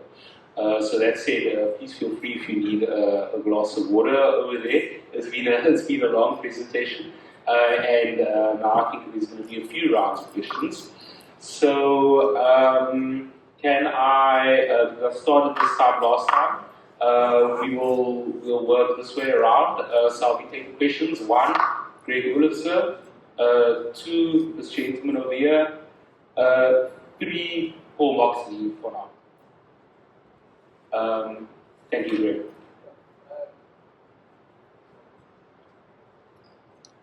Thanks very much for the presentation. I wonder if you could, I think where we differ slightly in these engagements is our job is to measure impact. So it's one thing for the chemicals and these things to be present, and we understand also that by design they shouldn't be there. But also what we need to do is, when we find them, is understand is what impact are they having, to understand our ecological impact from the city on these environments. So if I could, I would ask if you could go back to slide 49, which is your published paper on the Camps Bay, the concentration of compounds in sewage effluent discharge in Camps Bay. And I just want to go through that, but as a broad comment as you're feeding through that, our dispersion modeling isn't a snapshot in time, just to clarify for that. It models all conditions, all wave action, all wind directions on a constant flow. It's not a snapshot in time at all. It models the flow of wastewater out of the marine outfalls under all sea conditions and wave models and wind directions constantly. But that's a small thing. We can happily show you those if you'd like to see them. But more importantly is it's slide 49, which is your one of the papers you published on Camps Bay. This one, go back if you may. That one, you had it, not that one. That one. So this is what's important to me, because I think that's where we miss each other quite regularly. So in this paper, your study found, and I'm going to quote from your study, that in this paper that there was no acute risk across all 3 trophic levels from the chemicals that you found in the study, and that the chronic risk across all 3 levels was low as well. So we find also that there's a low impact in the environment here, and where I think where we're missing each other is you're finding the same thing, but you're not necessarily putting it on your slide. Yeah, also. I'm going to just show you 2 others if I may, because that is important. So then also, in terms of the other paper that you published on pharmaceuticals and personal care products in the marine environment around False Bay, the paper also found a low acute and chronic risk. So again, what we would argue would be what we're finding, which is a low impact at this point, not to say that it's desirable. And then your PFA paper that you published on the efficacy of wastewater treatment plants, your paper found that there's no potential environmental risk and no individual compound posed any risk. So what I'm trying to articulate is, while where we agree these contaminants are certainly present, where I think we may miss each other in some of these conversations, is our job is to try and understand at what scale are we at a level of concern or risk. And so I know you get frustrated with us around 3 marine outfalls when we say that there's no significant impacts at the moment. But what I'm trying to get to is that I think the paper shows similar findings to us, and we're actually not finding very different things. Well, if I might answer that. One of the reasons why I don't really want to put toxicity studies in our papers anymore, and it's one of the reasons it was not in our paper, is that actually toxicity is based on one compound at a time. It never looks at a multiple cocktail, such as some marine organisms did. So it's very difficult to really judge whether you are having the impact. And this is why we link to the spermatology study, because then we can actually take a living organism and dose it in vitro and see what's happening, because you can't really do that when you see these compounds in these organisms. You can't really measure whether the organism has got some metabolic problem. You can't really measure its vitality or anything like that. And these calculations are based on very strange calculations. You know that yourself. So, if you permit me to just comment on the sea urchins, there is kind of a yes-no answer. They fertilize or they don't fertilize. And I guess you could use that as an idea, but the point is that actually it's a very insensitive measure. And somehow we need to improve our toxicity measurements. Sorry. When you're dealing with water samples like the four-ray system, you can actually do your tox kit tests and see toxicity to sand fleas by dosing the different concentrations of a plethora of compounds. But it's not easy to go and look at all those organisms and dose them with a specific toxin and see what happens. And we know that the sea urchins really are pretty tough little creatures. They are at least. Yes, but it's, just seeing whether they're fertilized. I mean, you can have fluids still fertilized. So I'm just trying to say it's not necessarily the right measure, So we need to develop the toxicity much more, and I think that's why we turned to the spermatology studies. But I'll be happy to learn from you if there's either toxicity. Sorry, I'm not gonna take any back and forth because there's a lot of questions. Sorry, man, break. There will be another round. This gentleman over there. Thanks, Chair. My name is Tom. I'm also an environmental scientist on the water quality side of things. Thank you for the presentation. It's very interesting hearing a lot more about the pharmaceuticals in the seawater. One question for you on your health paper. I'll just read off the paper here. It concludes that the current design of the marine outfalls is insufficient for achieving higher levels of dilution and dispersal of contaminants of emerging concern. I just want to understand how, based off the 3 sample sites that were all quite close to the mouth of the Dyser River, which you stated in this presentation discharges about half of how it is sewage. I wanted to understand how you were able to conclude that solely based off of pharmaceuticals, when in the seawater, as far as I remember from the paper, there was no exceedances of recreational water quality guidelines for bacteria, both E. coli and enterococci. I wanted to understand how you're able to conclude the outfall is not mixing or diluting effluent properly when it's more than 2.5 kilometers away from the mouth of the Dyser River. Well, we actually tested for the compounds that were reported to be in the effluent that is being discharged by the marine outfall. So the pump station samples taken by the city had these compounds in it. I'm not saying that there can't be any of them that came down the river, but what's coming down the river is not treated at all. And what's coming out of the marine outfall is not treated at all. So maybe half of it's coming down the river, but a lot of it is also coming out of marine outfall. Just in terms of plume tracking, essentially, I'm trying to understand if they're both not treated, presumably they'd have very similar compounds and pharmaceuticals in the effluents coming out the river and out the outfall, with the river being twice, all the sampling sites being at least 2 times closer to the river mouth than the outfall. Well, the other thing is, of course, the volumes. The volume coming out of that river is quite low compared to what comes out of the marine outfall on a daily basis. So one also needs to look at that issue. I thought that earlier in the presentation you mentioned it was about half and half the effluent coming out of the river. Yeah, but that's not, in terms of the river volume, that's coming out there. The informal settlement is not attached to the reticulation system. And what happens there is the stuff washes down into the river and goes through the overflow or diversion ponds and ends up in the river. The rest is going to the marine outfall. So it's not fair to always blame the environmental for all the pollution. And I think that is part of what we're trying to say there. Because the emphasis is always on the poor environmental people that can't do anything about this sewage. And we forget completely that there's a marine outfall that's flowing 24/7. Paul, thank you.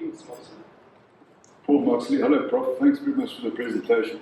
I just want to bring it a little bit back to the reason for this meeting, which is the permit advisory forum.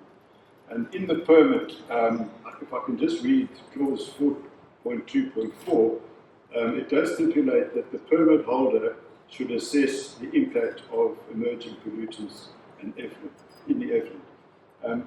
So my question would be to you, which of those compounds would you suggest that are the most prolific and are the most dangerous, that possibly the permit should be changed, modified in future so that the city would actually monitor those particular items. The permit also goes on further, 11.1, and it says that the city must investigate methods for continuous improvement of the effluent quality. So if there are particular compounds, and I must say I'm in absolute awe of you chemists that can actually find these compounds, because I don't understand how that's possible, especially to the degree of nano whatever they are grams per liter. But in any case, what methods would you suggest that in future the permit stipulates the city should be monitoring for these compounds? Because at the moment, in the permit, there are things like arsenic and lead and stuff like that should be monitored. Is there one particular or some particular compounds that should maybe be added to the permit for monitoring purposes in the future? Can I ask that question from a different perspective? Because that's I think a really good question. The permit in and of itself to operate any wastewater plant can be seen and is seen by many people in the conservation community, myself included, as a tool. It's something that you can use to get to a desired quality of discharge. Paul quoted the permits for the marine outfalls, but there's a whole different licensing process for the land-based wastewater treatment plants. Maybe before you answer his question, start off by providing us comments on your thoughts. Is the legal system and the permit system by which the city complies and has to comply as a tool sufficient? Yes, no, you make a very good point there. In my view, the terms that are put in these permits are not adequate, whether that be for wastewater treatment, effluent, or for the marine outfalls, because they don't cover those particular compounds. And I think, the current monitoring program does look at metals, and it looks at things like ammonia and so on. So we've got a fairly good handle on the consistent trends that the effluent is showing.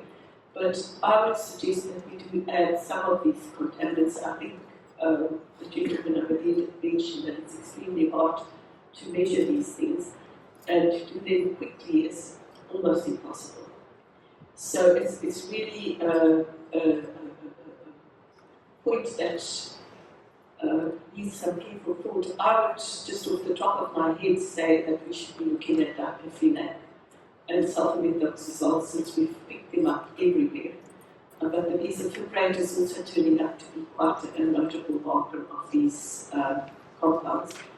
And the testing protocol, as you rightly say, is very tedious, and it takes literally collecting your sample, drying it, grinding it, extracting it, collecting and concentrating it, washing it clean, eluting it, evaporating it, and then taking it to your HPLC. So it's the most labor-intensive process you can imagine. You have no idea how the students labored to collect that data on our financial budgets. So it's hard to insist that people should include those. But I would think that we need to stop making a plan if we're going to be a bit consistent about trying to protect our marine environment. Okay, cool. And then the third question was it? Yeah, it was Carol. Okay, maybe we'll choose and take the next one. I'm sorry to push in there, but my colleague and I need to leave at 3 o'clock, so with your permission, Chair. So I'm going to put my ward councillor hat on now, and some of my colleagues will say my slightly newly left environmentalist hat. I'm very concerned for my constituents, for my residents, and for the ecology, not only because I'm on a significant number of chronic meds, and I'm wondering now if I must literally go and buy a shed in the forest somewhere. But based on this whole of society approach, have you and your students and colleagues approached large pharma, approached consumer organizations, residents organizations to empower and educate our community about how they are polluting the ecosystem and these structures, instead of pushing back at the city, but allowing, you know what I'm getting at, allowing us to open this up to a far larger audience, to try and actually have a holistic. Have you listed my communications in the press? I probably have, but what I wanted to ask is, you know, in the city and environmentally, polluter pays. So how are we actually, with the limited budget we have, and heaven forbid, you know the drama over the budget recently, with the limited budget that the city has, and with the fact that polluter pays and the city isn't the polluter, how are we going to actually realistically get this right? Well, you know, one of the thoughts I've had on the topic is to try and get everybody onto dry toilets, so that we can get away from waterborne sewage, because that at least will reduce the load that goes into the environment. The second thought I've had on the topic is whether we can persuade people to really understand what you do with excess medication. Because I've got a feeling that people do flush stuff down the toilet when they don't know what to do with it. And I think that we need a much better take-back policy at the pharmacies. I've started talking to our pharmacists, and I've given lectures to pharmacy students as often as I've had that opportunity. And I think, you know, I fully take your point that it's actually not the city's fault that these things are there, but the city has got the onus to take them out and make sure that the environment is safe. So, you know, I'm happy to work with the city to try and work on all those different angles. And I really do think that we need to start talking to Big Pharma. I have not had the opportunity to talk to Big Pharma, but I do think, especially with the persistent contaminants and the things that have been banned elsewhere, like pesticides, atrazine and so on, they should not be sold in South Africa. It would, is Nkobile here? She just left. It would, just to respond to that question, it would take nothing, literally nothing, for us as the city to put together, and I think this wouldn't be something that water and sanitation would be. We'd have to talk to public health about this. But it would be very easy for us to put together a leaflet on proper disposal of pharmaceutical products. And because a lot of old people live in old age homes and stuff, it's quite easy to make sure it lands at the right people. And I think I'll take that as a positive suggestion that we can explore together. I see Director Mund has a question or comment, but before you go, I think it was Mark, and then Jeremy and Liz, and let's just do a fourth one for now. The gentleman in the blue, thank you. And please remember to introduce yourself before you speak. Director. Thank you, Chair. Prof, I just wanted to add on to the point that Councillor Franklin, the question that you asked, because when you can see plastic, and in your presentation you said you're not going to speak about plastics, and I appreciate that. But for plastics there's a tax. And when you use a plastic bag from a shop, you pay a tax for it, and it goes to environmental affairs, and supposedly that used to be helped in terms of the pollution impact of plastic. Pharmaceuticals make billions. I don't know if there's a tax on pharmaceutical companies, and yet there's a lobby to actually reduce the regulation currently on pharmaceuticals in the US of A. That impact is also going to come still. And we don't know what the impact is going to be. And I'm speaking from an engineering perspective. And there's pressure on the engineering fraternity to keep on adapting to what is being uncontrolled, disposed into sewer systems. And the cities and the citizens must carry the cost of what pharmaceuticals are doing uncontrolled and unchecked.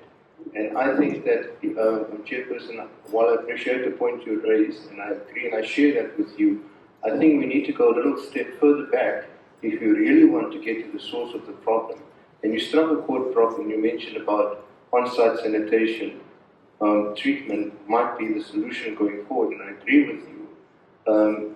But everything is possible, everything might not be affordable. No, look, I take your point there, and I do think that if we were to start talking to the big pharma and also the big pesticide companies and try and get some of these compounds banned, it would be a big step forward. I know that the pesticide lobby groups are very active at the moment to try and limit the pesticides that are coming into the country that are banned elsewhere. And it would certainly make a big difference if we started educating our pharmacists on alternatives to the persistent contaminants. Because, as a chemist, one needs to understand that there are lots of organic chemists out there synthesizing new compounds all the time. And it's something that I've been trying to get my chemistry colleagues to start thinking about, is the durability of their compounds. There should be a mechanism built into the compound that helps it to degrade. Because currently most of these compounds are made to be stable for 10 years. That's the FDA approval requirement. If you want to market a compound, it needs to be stable for 10 years. And that's one of the reasons why these things are so persistent. So there's a lot of education to be done now. But I've got my hands full trying to educate my students. I would really love some help to get to pharma, etc. Thank you so much. So who was next? That was you next round. Thanks very much, Alex. I'm Mark Jackson. I run the infamous Bay of Sewage Facebook group. We have 3,000 likes and followers. So lots of people are interested in this topic. Firstly, if I can quickly answer the director's question, I know that in the EU now they're adding a new stage of treatment to all their wastewater treatment works. It's called quaternary treatment, and it's expensive and it gets rid of the persistent pollutants, and they're making the drug companies pay for it, or the polluters, cosmetic companies and all that kind of stuff. So there is a way forward, and the EU is setting the standard.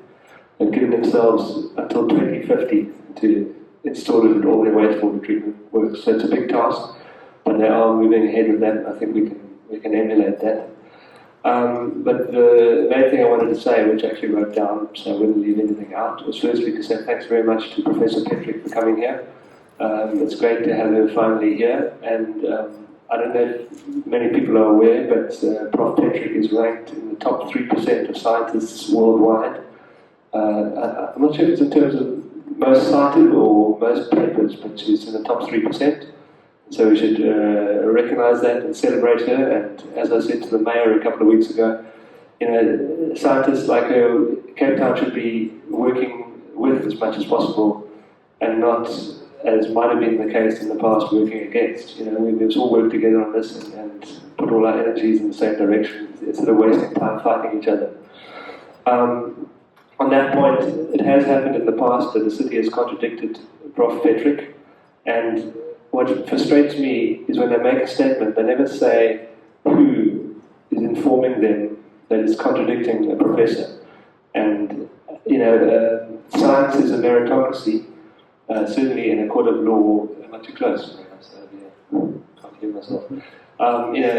It's a meritocracy, so we kind of bow down to the higher authority, and the professor is about as high as it gets. So next time the city contradicts her, I'd like to, as a member of the public and for all the Bay of Sewage followers, we'd like to know who exactly is contradicting the professor. Prof.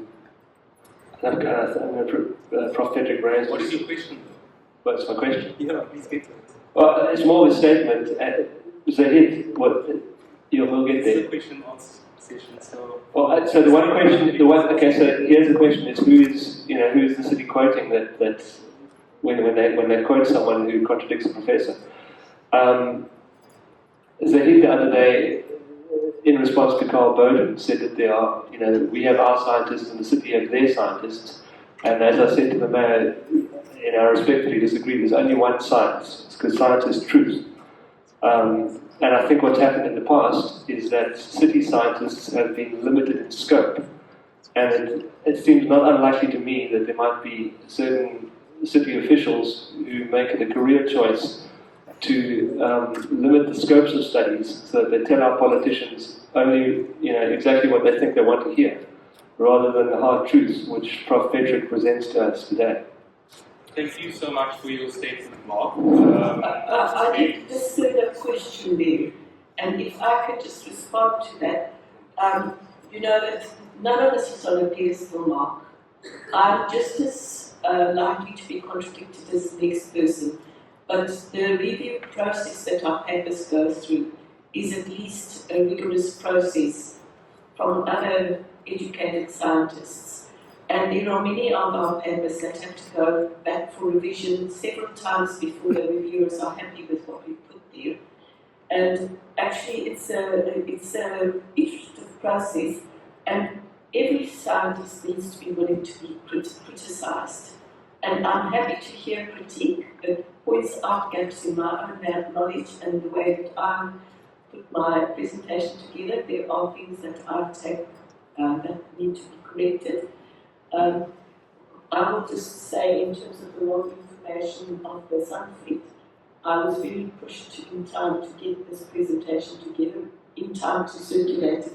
I apologize. I was trying to get a more up-to-date figure, but I just didn't have the time. So there are things that we need to accept. It's a two-way street. There's no absolute truth. Oh, and I agree with you, and I think that you're trying to, while you made this comment about scientists being limited in scope in the city, I think you're maybe a bit limited in context. I've had a lot of meetings in the last while with Prof. Petrik, and scientists are allowed to present completely contradictory data and have a big bonfire over it. It happens a lot in the scientific community, not between the city and scientists. So I would respectfully say to you that you're slightly misinformed, Mark. We will disagree about a lot of things, but today, as always, we're going to try and find things we can agree on and move the way forward. Thank you so much. And in the 2017 CSR report, I phoned the CSIR and they told me that the city limited their scope. I spoke to the CSIR and they said to me they wanted to do one thing, and the city cut them down. And the city even went and took their own samples. I was led to believe a city official used his own boat to go and collect samples. Hardly impartial. So this thing needs to be aired, these issues. Sorry, Chair, I need to respond to that. Okay, you can respond briefly, and then we're going to take Jeremy's question. That's just absolute junk to start off with. I'm being straight. We never limited the scope of the CSR report. I did not use my own boat to collect samples. I had to go through a whole forensic audit because your colleague Byron Herbert put in a claim of corruption against me. I don't own a boat in Cape Town to collect samples. So, to be frank, Chair, this idea that because the professor is a high-ranking scientist, that whatever she says can't be challenged is what he's suggesting is not correct. The city has, I'd like Mark Jackson to point out any studies anywhere else in this country to the scale of what the city's done. The city's done the largest CEC study on coastal waters in Africa ever. Bigger study than Professor Petrik. That was funded by the city. To suggest that we are limited in scale and that we manipulate the data is factually untrue, and it's offensive, and it's been made regularly, Chair. And so if that's the kind of comment that's going to be made, kickback has to happen. It's inappropriate, and I'm quite happy to phone Brent Newman on the cell phone right now, and he can answer to you. I would rather not get distracted by this he said situation when the CSR into it. I'm here to try and get to a point, and respectfully with your nonsense, I'm here to try and get to a point where I can walk away from this meeting with a tangible proposal for the community around where we can move the bar of chemicals emerging concern. I don't blame you, and you've been very unwilling in the past to be part of these processes. That's fine. We're going to move forward anyway, and so that's why I'll be taking the next question. Jeremy, thank you. Thanks, Chair. Thanks, Professor. I'm going to be a little bit pedantic, but I think just by way of introduction, it's good to hear that you're open to critique. I differ very strongly that science is a meritocracy. I think the argument from authority is one of the first logical fallacies you learn in a science degree. Science is about collecting data, interpreting it, and drawing conclusions from it. It doesn't matter who's doing it. It doesn't matter what letters follow the name. The methods should be described, and we should be able to reproduce and interrogate those data. That's how science works. It's not about who's done it. To the point about been willing to consider critique. I'm going to point out a few questions just relating to some of the slides. I think slide 54, if you don't mind, Rob. Details matter, and there are several details both in the published paper and in the summary of it on the slides for the half-day study, which I think are of concern. I'm reasonably familiar with the recreational water quality criteria both for South Africa and for various other countries in relation to the microbial data. Those are presented in the presentation and also in the published paper with reference to the United States Environmental Protection Agency recreational water quality criteria 2012. Those are what are reproduced on the slide there. These numbers are in fact incorrect, and I think it's important to point that out and to have that recorded. The 2012 recreational water quality criteria produced by the US Environmental Protection Agency have a system based around the geometric mean, and you'll be familiar with what that is in statistical terms. You measure a number of times over time, and you take the geometric mean because it's usually log data in the case of bacteria, and you compare that against the standard. You don't compare a single sample against a mean standard. So the mean standards presented on the slide relate not, in fact, to the recreational water criteria published by the US EPA, but by an optional extra which is recommended for possible consideration by some states when they wish to use it for particular purposes at particular beaches. The standard criteria, in fact, under the US EPA guidelines or criteria are 30 as a geometric mean and 100 as a 19th percentile reading. So quite close, in fact, to the South African recreational water quality guidelines. It is also interesting that those recreational water quality guidelines, which are published by our own national governments, are not used as a comparison here. They are the most relevant to our context. The other thing is that the comparisons made here include E. coli as a fecal indicator bacteria in marine systems. If we're talking about the US EPA, those criteria specifically exclude E. coli in marine systems. They use E. coli only for freshwater systems, and they use enterococci for marine systems. So I think it's important to get that right. And then just to note as well that it's not possible to compare a single sample value against what is designed as a long-term epidemiological dose response guideline. So if you measure a number of times over time and you take the 90th percentile or 95th percentile in the South African case, you compare that against the standard. US compares the 90th or the geometric mean against the standard. We have different standards for single samples for a reason, and in South Africa that's 240 enterococci polydeforming units per 100 milliliters, not per milliliter as is indicated on the slide. And then I just want to as well, Chair, while I have the floor, challenge you, Professor, on the statement that you made earlier that you didn't do toxicity testing in half day because you didn't have the budget for it. The paper doesn't talk about toxicity, but many of the media statements that you've made since do. And the statements in the Daily Maverick in particular say that Professor Petrik advised residents and beachgoers to, I quote, stay away, the risk is consistently present. That is quite a conclusion to make from a study that didn't look at toxicity. Thanks. Okay, do you want to take it out? Just let's get to these last questions. You have the floor to answer. Okay. The reason why we did the E. coli and the enterococci is because we were looking at river water as seawater. So we just did both for all the samples. Okay? Acceptable? And the reason why we just did one round of samples has got to do with the budget. We were just trying to convince ourselves that the river was actually a source of contamination. Yeah, I think that's where my concern comes in. It's the wanting to convince ourselves of something rather than using the guideline, collecting the data, and reporting on that. And my concern is that a standard was looked for which the data exceeded, rather than starting from the perspective of what is the guideline and comparing the data against that.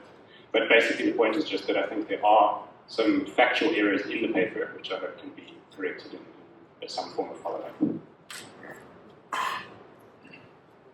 Next question. Was you? Okay. I think it was me.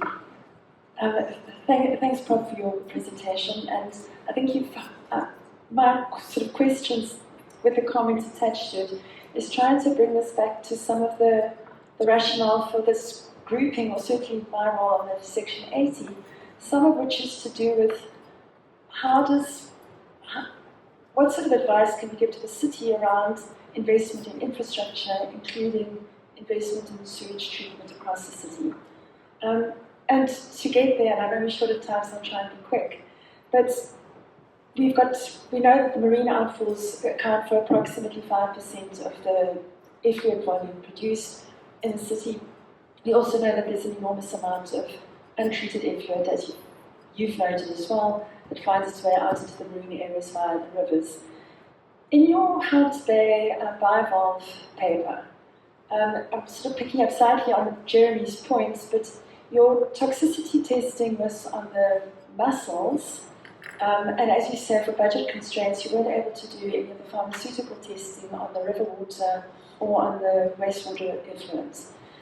My problem with your conclusions, though, which point very much towards it must have been primarily the wastewater treatment, effluent, and outfall, rather than what is coming down the river, is that you don't have data that show that, but the implications are, again, pointing to the urgency of upgrading of the outfalls, which, can I just say, I think everybody in this room, and it would be very hard not to be in favour of upgrading those outfalls.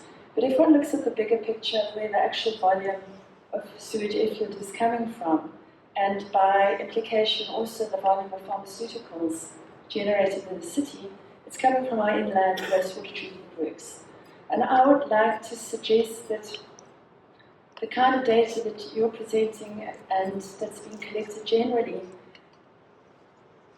actually is in support of, or should be in support of, putting our effort into upgrading our largest works. I know the city is doing that.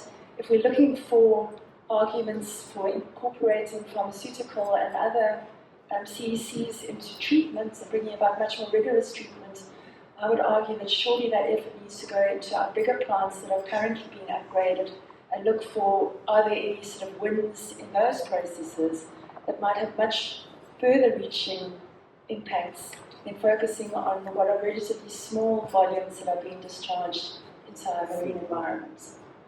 I think in very simple terms, Yeah, where to start? Where do you start? I've already answered that in my presentation. I acknowledge that the city is working on the biggest problems first. And I think I did point out to you that the problem in False Bay is equivalent to the problem out on the Atlantic seaboard. So it's not the one or the other, it's both. We need to start looking at what's going on. And you know, the thing is, the Atlantic seaboard is heavily impacted by the Black River and the Deep River, as well as what we call Celtics, etc. So it's clearly the point is we need to try and increase the pollution before it hits the sea, whichever way it's getting to the sea. The professor's been on the stand now for almost 2 hours. I can imagine your legs are tired. So I don't know if you want to sit and take around questions, but I'm actually just going to suggest, can you do a round? Are you comfortable with like 3 or 4 more questions from the room? We'll take first from people that haven't asked before. Yeah. There is still the presentation of the monitoring and the compliance to the marine outfalls, which needs to come. It's very important. So I would like to get to a point where we can conclude on steps forward with you, and then move on to the more, well, not the more important, but the other items. Okay, so we'll take 4 questions, not statements. And let's take a look. Okay, so Dr. Winter, number 2. Blue gentleman, Dr. Winter, number 1. Blue gentleman, number 2. Jamie, number 3. And then Zaid, number 4. And that's the last round. The professor's really given us a generous amount of time. Thank you. Oh, thanks very much. This is a complex area that we're dealing with here, and there are co-contaminants within the whole mix of compounds that find their way into a water body, for instance. You hinted a little early on that you've been thinking about some of the ways in which you could treat that. You mentioned early on about, I guess, at source dry sanitation, for instance, but I think you've been thinking about other things and ways in which you could actually deal with this complex mix of the toxicity that has been brought down by multiple compounds. which was massively problematic with our current current infrastructure. Have you got some other thoughts for us that might give us a bit of a hint as to how you were thinking about how to deal with this extensive problem that's facing us? Well, you know, the way the system is set up at the moment, it is likely that we will continue with the end-of-pipe solution for many years to come. Because to change everybody to waters for toilets that it was very far to start doing what they're doing is a long-term project. So for end-of-pipe solutions, we are working on things like hydrodynamic cavitation and plasma systems, and even UV systems with different setups inside, advanced pentons, really looked at photocatalysis, all the ways in which one can degrade these compounds without leaving residues in the water and without having to add chemicals to try and reduce the issue. But I'm a chemist, I'm not an engineer or a mechanical engineer or an electrical engineer. And we're trying to make partnerships with people who can actually develop the actual treatment system.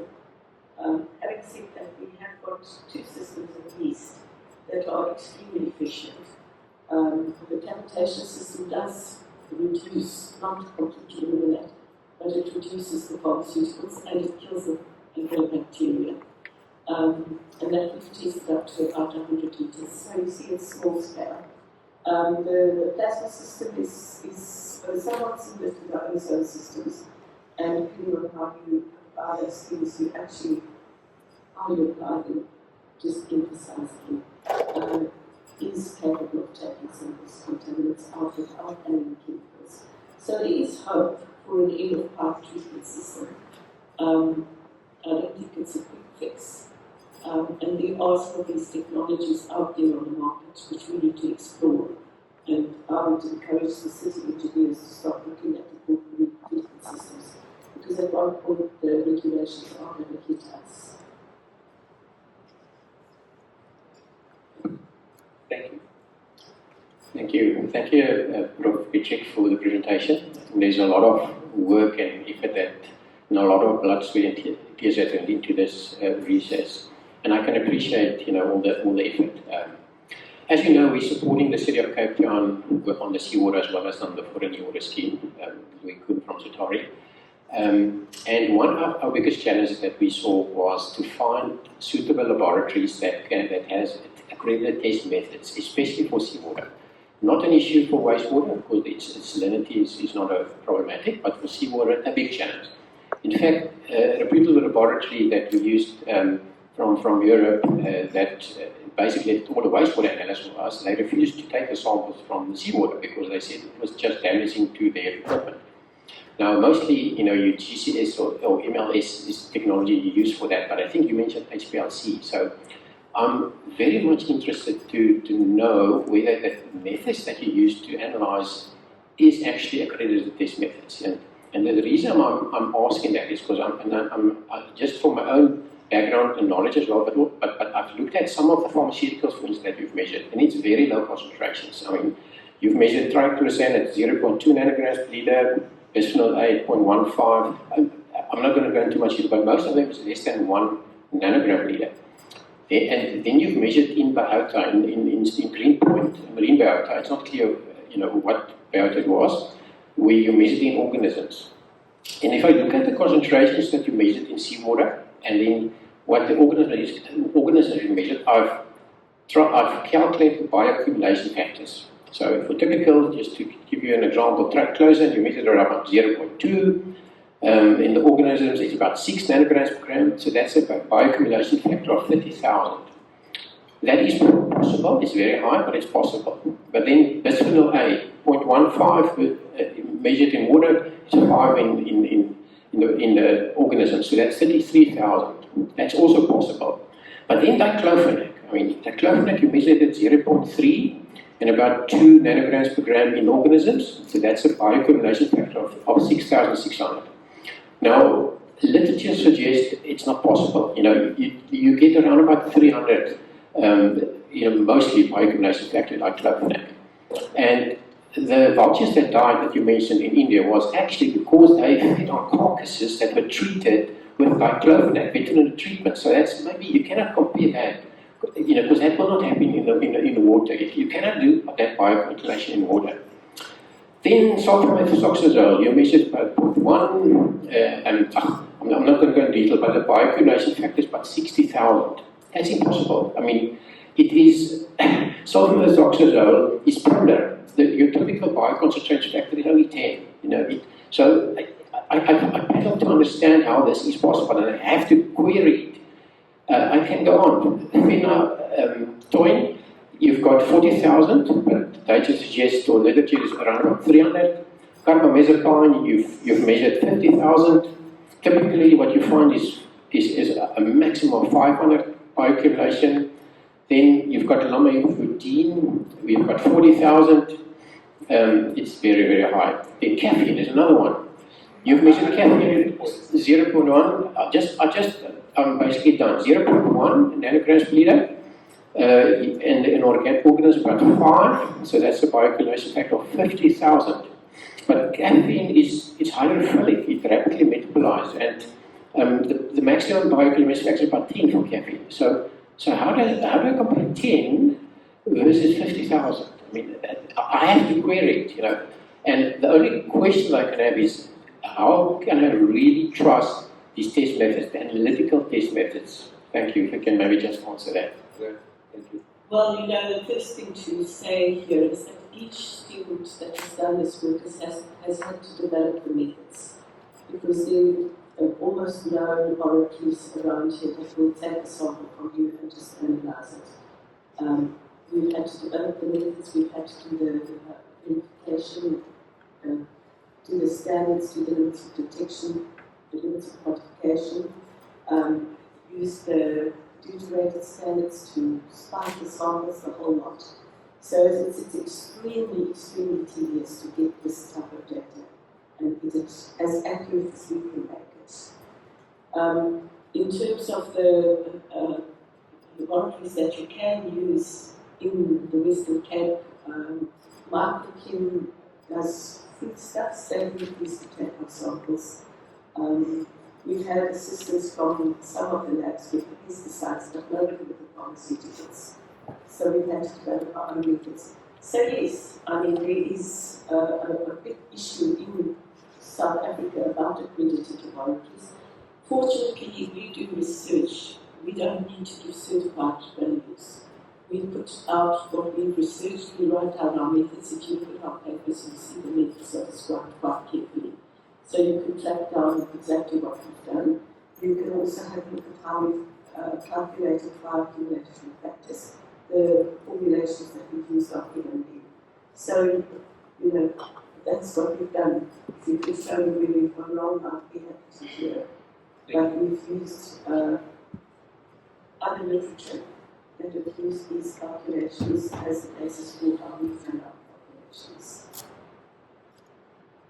Thank you.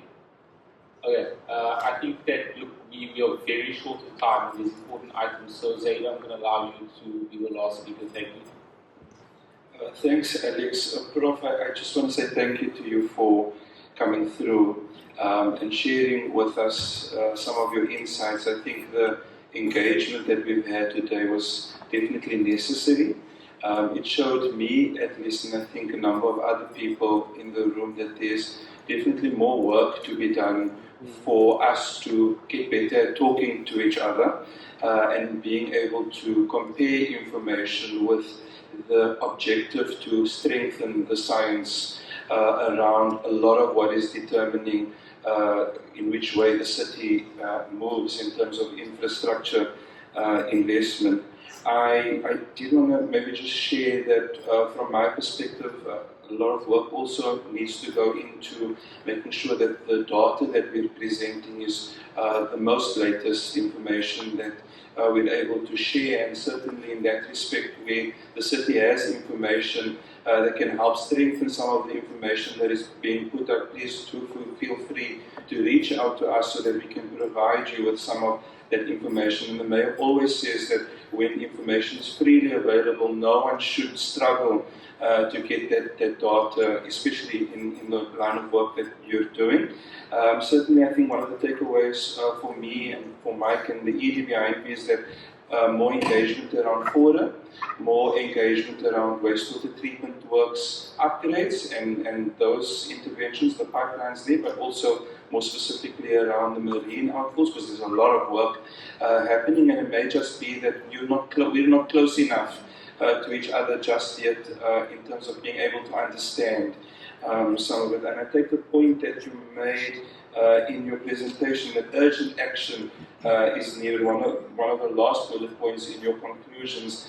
And certainly the city, in my opinion, is pushing as hard as what it can in terms of the regulatory framework that it has to work inside of, unfortunately, which for many people in the room is a slow process, and I agree with him, it's a slow process, but necessary to make sure that the people who are driving those are not found wanting in the regulatory space. And then certainly I agree with the point that there is an opportunity for us to work with City Health to try and drive a campaign, especially through the clinics that are managed by the city, a bring back sort of campaign that, and I take it from my own experience having worked in the clinics for a very long time, that sometimes the elderly come back to you with packets of unused medication.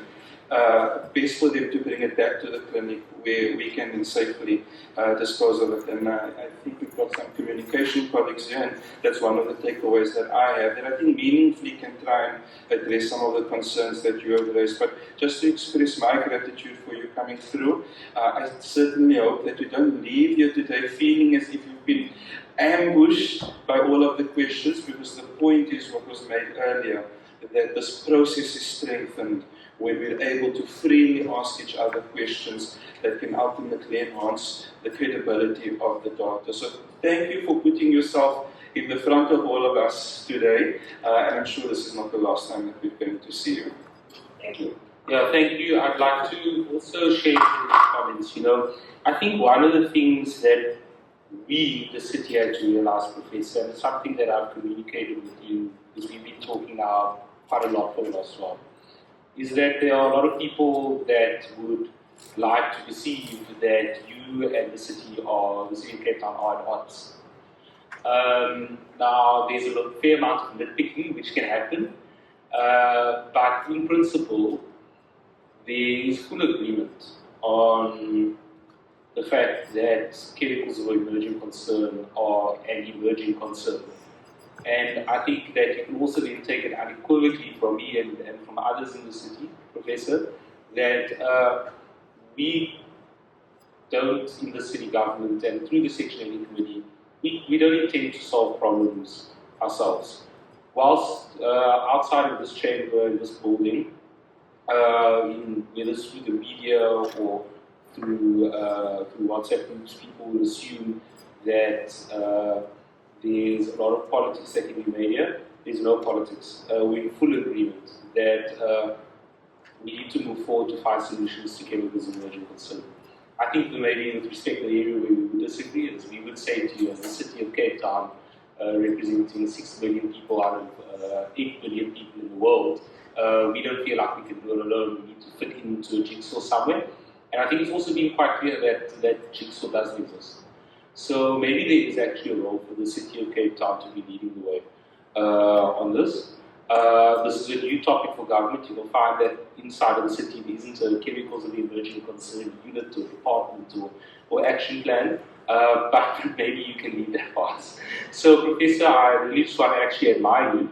I know how tough it is to participate in meetings, and I would say that the fact that you've been standing there for 2 hours, and I know that your time done well, is incredibly commendable on our part. I'm really impressed about it. I wouldn't have been able to stand up here for 2 hours. It shows your probably all of your experience as a lecturer. I really want to say that I'm really grateful for your time, and would like to hope that you come through to all the meetings we'd like to set up for you out of this. Carl Bowden and I, Councillor Bowden and I, are really discussing about whether we can, some ideas about how we can formalize some of your suggestions. I would say to the room, in closing on this matter, that if there are any questions specifically for Professor Petrik, I'm sure you know how to find her. She's an easily findable lady. But if there are any questions, you can also, I suppose, put it through our, or questions or comments, you can also send it through to us on the channels that are advertised for this meeting, and we will make sure that those get to her. Professor, thank you so much.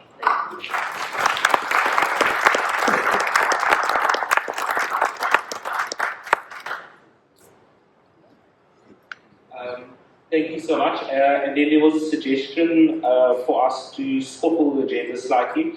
So Jeremy, would it be possible if we could get the marine outfall environmental monitoring plan first before my tonight's shorter?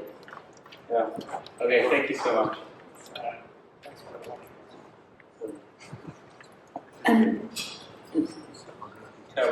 Just a question I have that still arrives from the last meeting. I asked for clarification around the size of the screens because the presentation said 6mm. I thought there were 3.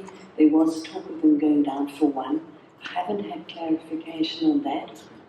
And the other item was the city was supposed to submit treatment improvement plans for Hout Bay in 2020. Mike Kelly confirmed the city had submitted those plans, and I did ask that they be presented to this, and I'm not sure if they're going to form any part of these presentations today. Okay, they can respond to that in their presentation. Jeremy, thank you so much. We always look forward to hearing about your sea urchins, so the floor is yours. Thank you. Not my sea urchins, Chair. Yeah, thank you. Thanks again to the participation for the inputs already today. I think maybe just by way of introduction to this presentation, which is about the environmental monitoring program for marine outfalls, which the city is implementing in order to understand risk and impact. I think we need to acknowledge the different starting points that exist from perhaps the Professor Petrik's side and from the City of Cape Town side.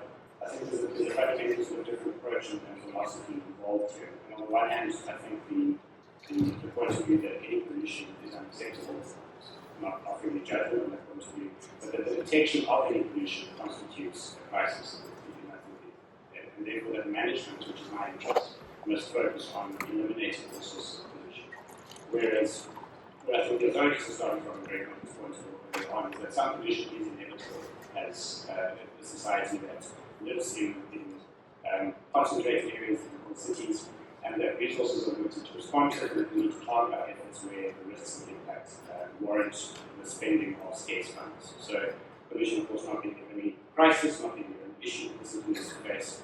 It's not about whether there is contamination, it's not about denial of contamination. It's about determining how significant it is so that we can respond to the myriad of priorities facing us as a society. So, I think the city needs to be clear that pollution exists, and I think that has to be very clear in all its communications. And I think the scientists need to be intentional about communicating around risk and making sure that the actual kind of impacts are discussed as well as the detection of potential contaminants.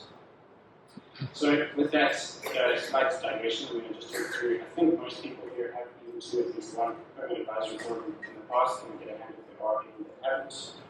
Okay, so you are fully aware then of the scope of the environmental monitoring program. I'm not going to dwell on that given the time, and I'm also not going to go into all the background on how marine outfalls work. What we are implementing now is a 3-year rolling monitoring plan which was implemented based on approval by the National Department of Coastal Fisheries and Environment, which is of course the permitting authority for coastal discharges. We're trying to understand impacts and trying to also assess compliance. And today's presentation is a quarterly interim update. It is the 4th of these that we're providing. Its focus is still primarily on compliance feedback and on the presentation of data which are not yet fully assessed, not yet fully compiled into an impact assessment. That work is happening at present. There's an awful lot of data to work through. And the first marine impact assessment report will be ready then for presentation to this forum at its next sitting. So we are looking at seawater quality, we are looking at ecotoxicity to sensitive gametes.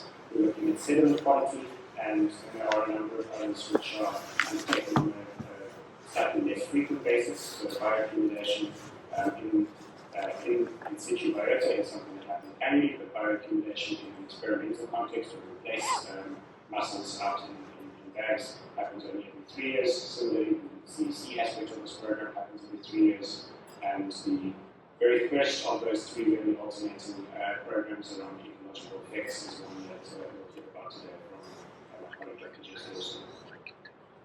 So I see now we've got animations on the slides, and I won't be able to show you the maps because this is the PDF version, but there are of course a number of monitoring stations located strategically placed around each of the marine outfalls in order to understand levels of compliance and what's defined to be allowed mixing zones in the area immediately surrounding the outfall, where we expect generally that water quality conditions at least will return to acceptable standards. And then there are a number of other sites which are located between outfall and other sensitive receptors like beaches and surface spots. And then lastly, what you can see on the slide here is the important reference sites which we use to understand background ambient conditions against which to compare and determine potential impacts. So I'll present now on the fourth quarter of the first year of monitoring, so that is April through to June. There is monthly water quality monitoring which occurred during that period, monthly toxicity testing of seawater samples, and then on a quarterly basis nutrients and metals in the seawater, as well as the fourth quarterly microplastics survey. Some images of the teams at work, small boats in a very large area surrounding each of the outfalls, including the reference sites, some runs of tens of kilometers in order to collect samples to use as background ambient conditions. And then over the past 6 months as well, collection of sediment using stainless steel grabs from the bottom and some dive surveys that are working as well. So we talked through noting that the fecal indicator bacteria, the microbiological data, is only one very small aspect of this program. It's the one that gets done most frequently and which relates most closely to our recreational water quality guidelines determined by the National Department of Water and Forestry back in 2012. And talking through the number of exceedances of the single sample threshold, which is set to 240 polymetric units per 100 millimeters around each of the outfalls. And then we're looking first broadly, and then we're going to go into slightly more detail for each of the sites. So at all sites around each of the outfalls over the past quarter, Greenpoint you'll see has the most frequent exceedance of those recreational water quality criteria around in sites in Table Bay and at the Greenpoint outfall mixing zone. Our Bay did not have any exceedances of those guidelines in any of the sites during the period. This was a late summer, sort of late autumn, going into the winter period, not a lot of rainfall, and you'll start to see again as we get back into the winter data that these numbers will change. Camps Bay had one exceedance of the recreational water quality guidelines during that quarter. And of all of these, the only ones that weren't on the mixing zone edge were the sites that are located offshore of the Greenpoint outfall, which were specifically located in relation to the dispersion modeling in an effort to understand the movement of the fluid, which was modeled as exceeding that allowed the mixing zone. So mixing zone sites specifically, again, all three of the outfalls, just for comparison purposes, and this is for the entire year under review, so July 2024 all the way through to June 2025. The highest number of those guideline exceedances took place around the Greenpoint mixing zone, with the bulk of those at the surface. And then there were Hout Bay, a number that occurred in the middle of water columns, for example, surface, middle, and bottom. And I'll show you where those were in a moment. It's very interesting to see those located, especially at none of the sites were there any exceedances in bottom waters during that year. Overall, about 3.1% of samples collected on the mixing zone exceed recreational water quality guidelines. At sites other than around the mixing zone, so we look also, of course, as I said, at various streams of sites between the outfalls and the shore, between the outfalls and sensitive receptors. And in addition to that, we also look at some sites that we think are specific point sources of contamination. So some examples would be Hout Bay, some sites located in order to pick up potential contamination coming from the river or from the harbour, and in Table Bay to pick up contamination coming out of the Deep River, the Salt River, and the Port of Cape Town. So these numbers therefore include sites that we would expect to be polluted, and at sites away from the outfalls, 2.4% of samples collected exceeded those guidelines, against 3.1% on the mixing zone sites. These are October to March data, so these are summer data again for all of the outfalls, and you'll see that in general a lower rate of exceedance. This aligns with what we know about the way the urban system works. In winter, rain flushes out our catchments, and that moves both primarily through stormwater systems and rivers into the sea. And what we saw particularly in these sites is that there are a number of exceedances close to and after rainfall events. Looking specifically at the mixing zone, we see again green point is the one where the bulk of these guideline exceedances do occur, both on the surface and in the middle of the water column, Hart Bay, one in the middle of the water column, and none in Camps Bay. I'm going through this fairly quickly. To move to the specific outfalls into some of the maps, you can see these are now sort of robot color coded with green dots indicating sample sites which did not have exceedances, and yellow dots in this case indicating sites which over the course of that period in the quarter had one exceedance of guidelines, and orange had two exceedances of guidelines. So for Camps Bay, at the surface there was one occasion off Men's Cove where the recreational water quality guideline was exceeded during that quarter. None of the reference sites at Robben Islands, Kabongbad, Crayfish Factory, and Chapman's Peak. Camps Bay, for the entire year to date, the picture is exactly the same at the surface, and I think that our slide animations are not showing up here because this is in PDF, but there are data for surface, middle, and bottom in the version that's been circulated. At Greenpoint, the quarter, so April to June, again, so late autumn to early winter, at the surface, there is, as I mentioned, one exceedance, which is on the northwestern side of the mixing zone, and then in the Port of Cape Town area, and then the Deep River and Salt River mouths also picking up a few cases where bacterial contamination did exceed guidelines, none at any of the reference sites in that period.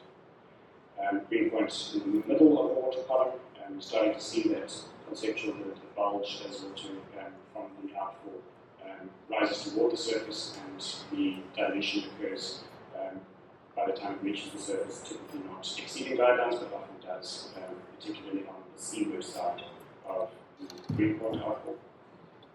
And at the bottom, no exceedances during that period.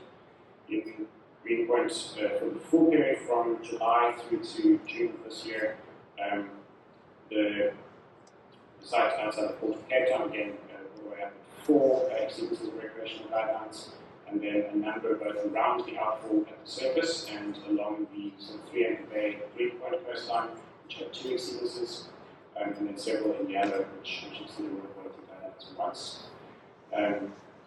In the middle of the water column, you see a couple of sites around the outfall where there was exceedance on 2 or more occasions, particularly again on the seaward side of that, and then once each between the outfall and the shore.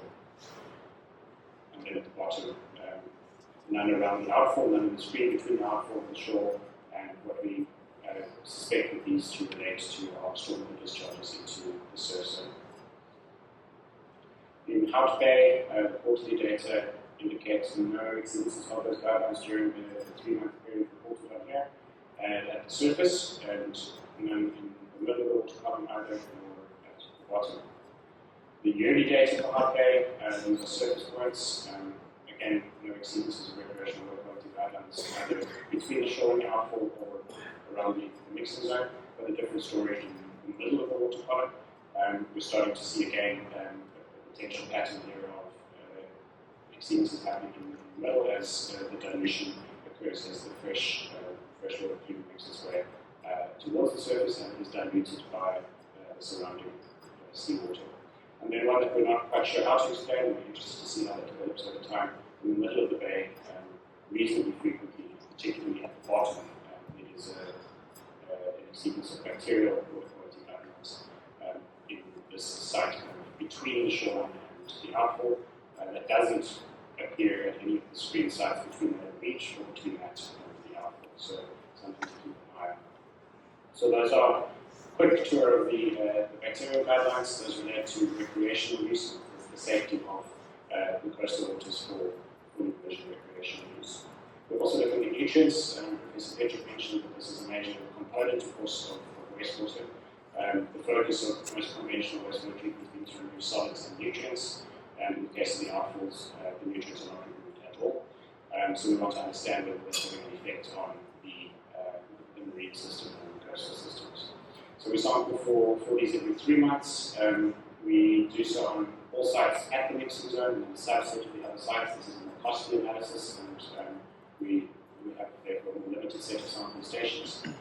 We do expect to see some seasonal variation. There is a major seasonal variation in upwelling, oceanographic aspects which contribute to this. And then we look at nitrogen, ammonia, orthophosphate, nitrate and nitrite, and silica, which of course is a particular nutrient of interest in marine systems. So these data are not yet interpreted against any guidelines or against any thresholds. These are simply presented as data for visual comparison. Sites over on the left are sites on the allowed mixing zone around the outfall, in this case James Bay, and sites to the right are typically sites near the outfall, but not on the mixing zone. And then all the way over on the right we have reference sites, in this case Walkabout, which is as far as possible from the outfall and from other sources of contamination that's still subject to many of the same coastal and oceanographic dynamics. So no discernible pattern in these data yet. The statistical analysis will be presented when the marine impact assessment reports are undertaken. Similar point at Greenpoint for unionized ammonia and at Hout Bay. Broadly speaking, it doesn't appear that unionized ammonia, which is the species of ammonia which is most of concern for toxicity to aquatic organisms, is any more elevated around the outfall than at other sites. Orthophosphates, interestingly at Camps Bay, we are seeing, particularly on 2 of the outfall mixing zone sites, slightly elevated relative to some of the other sites. Orthophosphate shows up at Camps Bay 06 in particular, whereas all over the mixing zone, the levels of that nutrient, or concentrations of that nutrient, are substantially lower. And then orthophosphate at Greenpoint, again, a discernible pattern across those sampling sites. To sediment quality and here really we're just reporting on what has been done rather than on the data themselves. Those are still being analysed and will be presented at the next advisory forum. We undertook a fairly extensive ground sampling effort for sediment in February.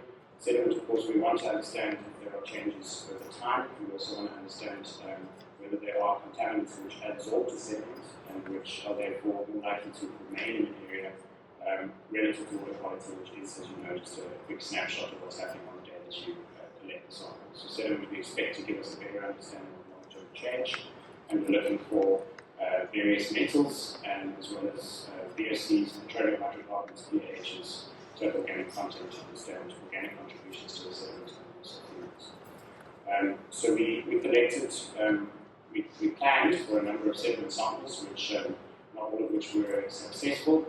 The coastline of Camps Bay and Greenpoint in particular is very rocky, and in many places there are simply no sediments to sample. So grab samples were attempted in many areas, but were not successful in collecting sufficient sediment for analysis. I'll show you where those were.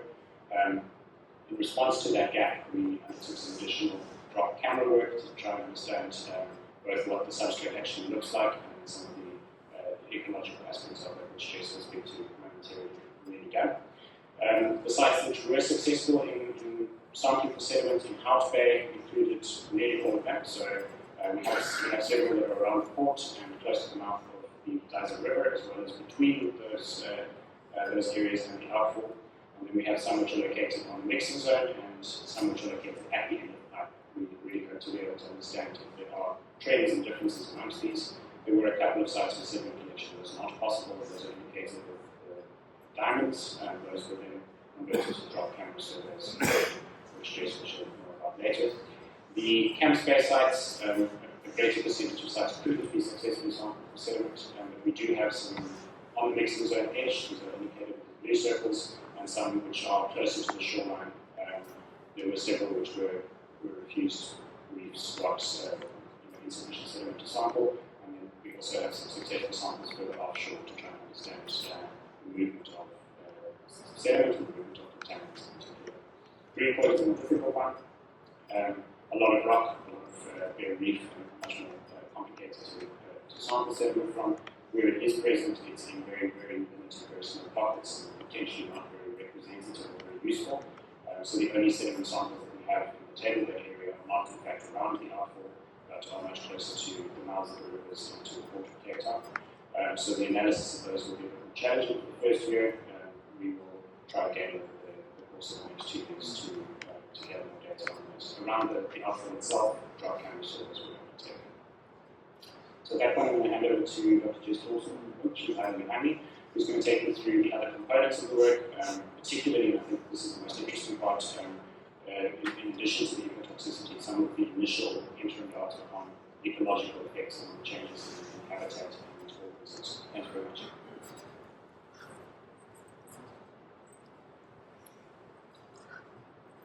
Thanks, Jeremy. Jess Dawson from Environmental. And as Jeremy has said, we're going to have a look at some of the ecotoxicity.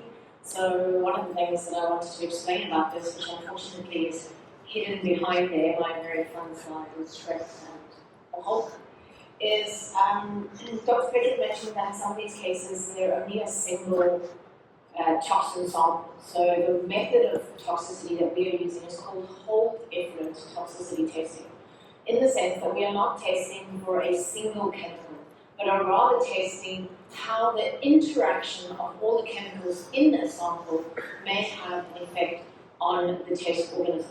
So the example usually that's been hidden there behind the images is if you take chlorine, for instance, this is pretty deadly to us, along with sodium, if treated on its own, can also be problematic to the human.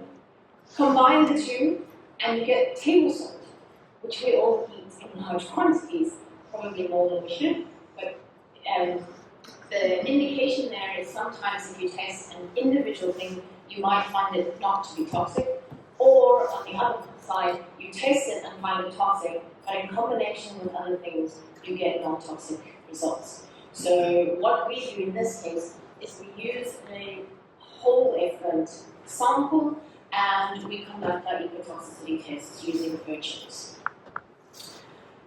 So again, in order to understand that, we go out and we collect urchins from the Komiki region in this case. We induce the spawning of the urchins to get live sperm specimens and to get live egg specimens. We always use more than 3 or at least 3 individuals and combine the sperm and eggs from this so that we don't, for instance, potentially get an individual whose sperm or egg count is somewhat threatened or reduced. We also do an analysis of testing the sperm, the speed at which it moves, and the determination of whether we have enough sperm to do our assessments. So once we have enough sperm and enough eggs, we then take our laboratory samples. Each sample has 4 replicates, so that we have replicates throughout. We have a laboratory test sample, so this is a sample testing regular seawater from the Komiki region where our oceans come from, and it's a mechanism to make sure that we haven't introduced anything in our test tubes during the sampling event that might have caused toxicity. Then we have our environmental controls, or our reference sites. These are samples that come from the sites that are as far as possible from the outfalls, but have the same environmental conditions as the outfall sites. And then, of course, we have our samples from around the mixing zone, around the outfall sites. So what we do in each case here, and again, something that Prof. Petrik mentioned is that the sperm sampling that they're doing is in vitro, or is acting on the sperm, and we can see how the sperm react to the chemicals. In the sense, what we're doing is the same. We are seeing if we put our eggs and sperm in the effluent or in the water quality sample we are testing. We then see did it have enough result to reduce the motion, reduce the mobility, that in the end had an effect on the outcome of fertilization? So not just an effect on the sperm's mobility, but ultimately if your mobility is decreased, your likelihood of successful fertilization is similarly decreased. So what we do is we put the eggs in the specimen and then the sperm in the specimen and allow them to interact for a standard period of time. Then we hold fertilization by purposefully introducing, not a toxin, but formaldehyde in order to stop fertilization, and we then take these samples and count which specimens have or which eggs have been successfully fertilized or not. The way we do that is, as you can see here on the right-hand side, we stain the sample in order to increase the visibility of the sample, and we look for this fertilization membrane around each egg. And then we look at testing of 100 individuals, what is our percentage fertilization success? So these are the results for, we have Campsway sampling, surface, middle, and bottom. These are for the entire year. And what we can see is in the Campsway sites, we have 1 or 2 cases of fertilization that is below successful fertilization rates. These were repeatedly at the same site, so Campsway 007. Interestingly though, we also throughout the year have fertilization reduction, and below 70%, which is considered successful fertilization, in multiple sites. So taking a closer look at just the last 6 months, you can see there the 3 incidences in the bottom, Campsway bottom water samples where we had fertilization less than 70%, and similarly you can see on the right-hand side in the Wolfberg samples, we had 3 indications of this surface, mid, and bottom, where we had reduced fertilization success in those samples too. So looking at Greenpoint over the full year, the only incidence of reduced fertilization was in one of the Robben Island samples, so one of our reference sites. In terms of those around the mixing zone, we have no incidences of reduced fertilization relative to the controls. Looking at the last 6 months, we have 0 indication of toxicity below 70% for any of those samples.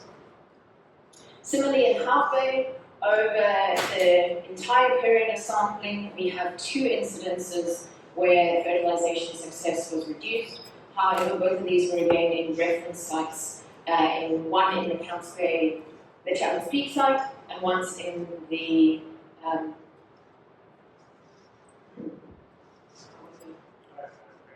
Crayfish Factory, sorry, CF. Thank you. So then moving on, having a look at microplastics. Very popular, very key word nowadays. Anything we put in the ocean is reducing and introducing microplastics. So what we do is we go out and we've created a tower and we filter up to 200 litres of water through this tower that has different successive sizes of filters to capture the microplastics in different size categories. The team goes out and does this at both surface, mid, and bottom water depth. There's a number of the sites, and those filters are then returned to the lab, and we count the individual incidences of microplastics. The focus is on the 4 different types of microplastics. We focus on nodules, so these are the popular ones that often get used, and that this is raw plastic that is transported around the world to be melted down to reproduce things. Then we have fibers, very small filaments and things. The most common source of these is your synthetic clothing, films, broken up pieces, so this is like the deterioration and the breakdown of a number of our plastics, and then fragments, little broken up pieces. And these are the different categories that we do count and work through the system. So a lot of information, a lot of graphs. What we're looking at is your white slides are your reference sites. The orange is the mixing zone sites, and the grey are known pollution sites outside of that, sites that have been tested before. One of the key things you want to know in terms of what has been discovered in research that has been done around the country is that in the Campsway, at the Cape Town Harbour, we're likely to get about 12.8 particles of microplastics. In the Port of Durban, it's 1.2. And in Richards Bay, we usually get less than 1 particle of microplastics per litre of water. So those are the key things, remembering that in our Table Bay area, we usually get about 12 to 13 parts of plastic per litre. So in this slide, the maximum on the top of our slide is 12.5, and the only indication we had of an exceedance was at Camp Space 07, where we had number of filaments. So these are the same data again, but this is a division into the different types, where that light green colour is the fibres of microplastics. So that exceedance was predominantly fibres. So if we look at the microplastics in December, the number of microplastics on this graph, standard across all three, has dropped to 6 parts per litre, and in this case they're all below that, so we don't have any exceedance of the standard amount that's found within the Cape Town Bay. Again, predominantly the light green colour, most of the microplastics we find in are fibres. So looking at more recent ones, the March samples, the number is there 4 as the standard in the bar, with 2 sites in the green point being of concern. The site, one in green point was 014, which is the yellow bar there, and the second one being a Hout Bay site. And on the right hand side, I've put what that value is, and those are very high, so that's above 125 and above about 80. And when the team was doing this, they found clustered bundles of fibres. So again, there's sorry, it's not animated. The characterization of this is predominantly fibres, and the likely source being from your synthetic materials. When you do your washing, then it's going into the water source and out into the environment. So Jeremy mentioned we also looked at the ecological factors and the factors like what is happening in the community around. In order to do this, we have 3 different methods. We looked at grab sampling to collect sediment, and then in the event that those were unsuccessful, we also put a drop camera down at the sites in order to get imagery of the benthics. And we also had our scuba divers go out and do transects at specific points around the outdoors. So the ecological grab sampling, in this case what we do is we send the ground down, bring up a whole lot of sediment, put it in a bucket, sieve it through a 1 millimeter sieve to get rid of the sediment and to retain the organisms inside. We usually have a little bit of sand in that. It goes back to the laboratory, preserved, is then sorted under a microscope and ID'd to the highest taxonomic level. And what that gives us is an idea of what the community looks like, what the community structure is, and we look at a number of different factors, not just the community as a whole, but individual factors of how the community acts in terms of how many taxa we have, so how many different species. We look at the abundance of all of them together. We look at biomass, so the weight of the species involved, and then we look at an index on how diverse the system is. So results for Camps Bay, what we can see here is we've divided them into sites around the mixing zone, proximal sites, so sites close to the mixing zone, and then our reference sites. And generally speaking, we seem to see this pattern of an increase moving away from the mixing zone. So it's important to note that what we have here are average values, and what's displayed there is a standard deviation. So when you're talking sort of a general rule in statistics, 2 times standard deviation would indicate a significant difference. This is only a single standard deviation, and in all of our results here, we've not seen a statistically significant difference, but we are seeing this pattern that I'll refer to again. In Hout Bay, we have slightly more sites, so we've got the sites on the pipe itself, sites at the edge of the mixing zone, sites outside of the mixing zone, and then our reference sites. And in this one, the blue dark line shows you that there's not really a strong pattern that we can see. Similarly, it wasn't statistically different between the different categories that we have.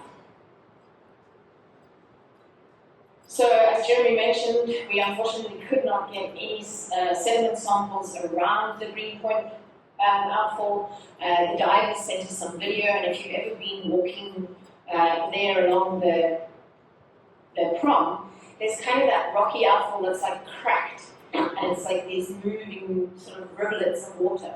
I mean, of rock, and that's what it looks like underwater. It's this constant sort of like striation of rock, and that's what the divers found. So in some cases there's a little bit of sand collected in that, but mostly it's rock or boulders in the Green Point area. So we have a little bit of data in terms of sediment, but most of these are actually from other sources, so outside of the Black River, the harbour itself, and then the Ranger Bay. And again, not a very strong indication of pattern and non-significant differences between them.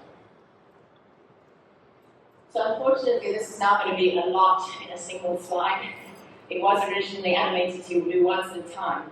But one of the key things that we use in analysis of biological data is the community index called an abundance biomass curve. And this is an indication of disturbance. So what, generally speaking, is if you have a healthy community, you have larger organisms and fewer individuals. So that's the image that we have on the far left, where your biomass is greater than the abundance. So one of the ways that I thought to look at this is I've gone blue is the sky and green is the grass. Generally speaking, as humans, we want the sky to be above the grass. If you turn them around and the grass is suddenly above the sky, you're going to be disturbed. So when you're looking at them, think about them that way, is I always want the sky to be above the grass. So in the cases where we have a slight level of disturbance, the sky is falling, and the two are getting closer together.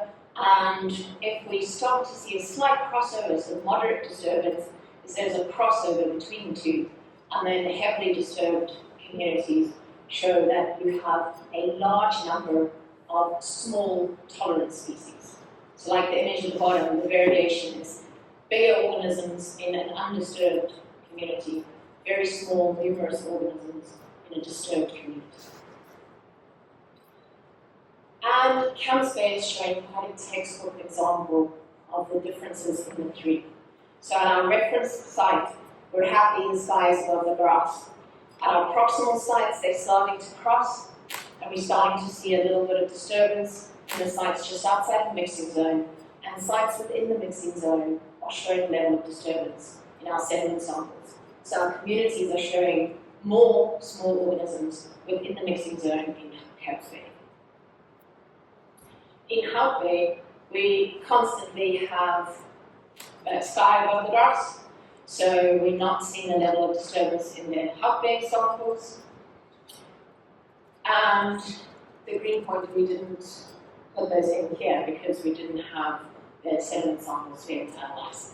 So to have a look at the community in a different way, we sent the drop camera down. The pictures give you an example of what the different communities could look like, all the different organisms that we find, but also to sort of acknowledge that we do have that variation between sometimes you have what looks like a complete section of boulder, sometimes you've got rocks interspersed between some boulder, and sometimes it's like sort of boulder and gravel mixed. So having a look at these, again we have the mixing zone sites, proximal sites and reference sites, and across the Green Point, we are not seeing a significant difference in the community indices for organisms on the rocky bearcross. Similarly, in the Camps Bay, there's no particular pattern and no significant difference between any of the communities in the three different areas that we're looking at. So in considering what the possible reasons for this is, we have to consider, oh, I edited myself, sorry. One other thing that I didn't put in there, these are the ecological dive surveys. What this was looking at was species of commercial use. So important species that we collect commercially, abalone, crayfish. We looked at a couple of fish species, uncreole, and the divers go out and swim in transit.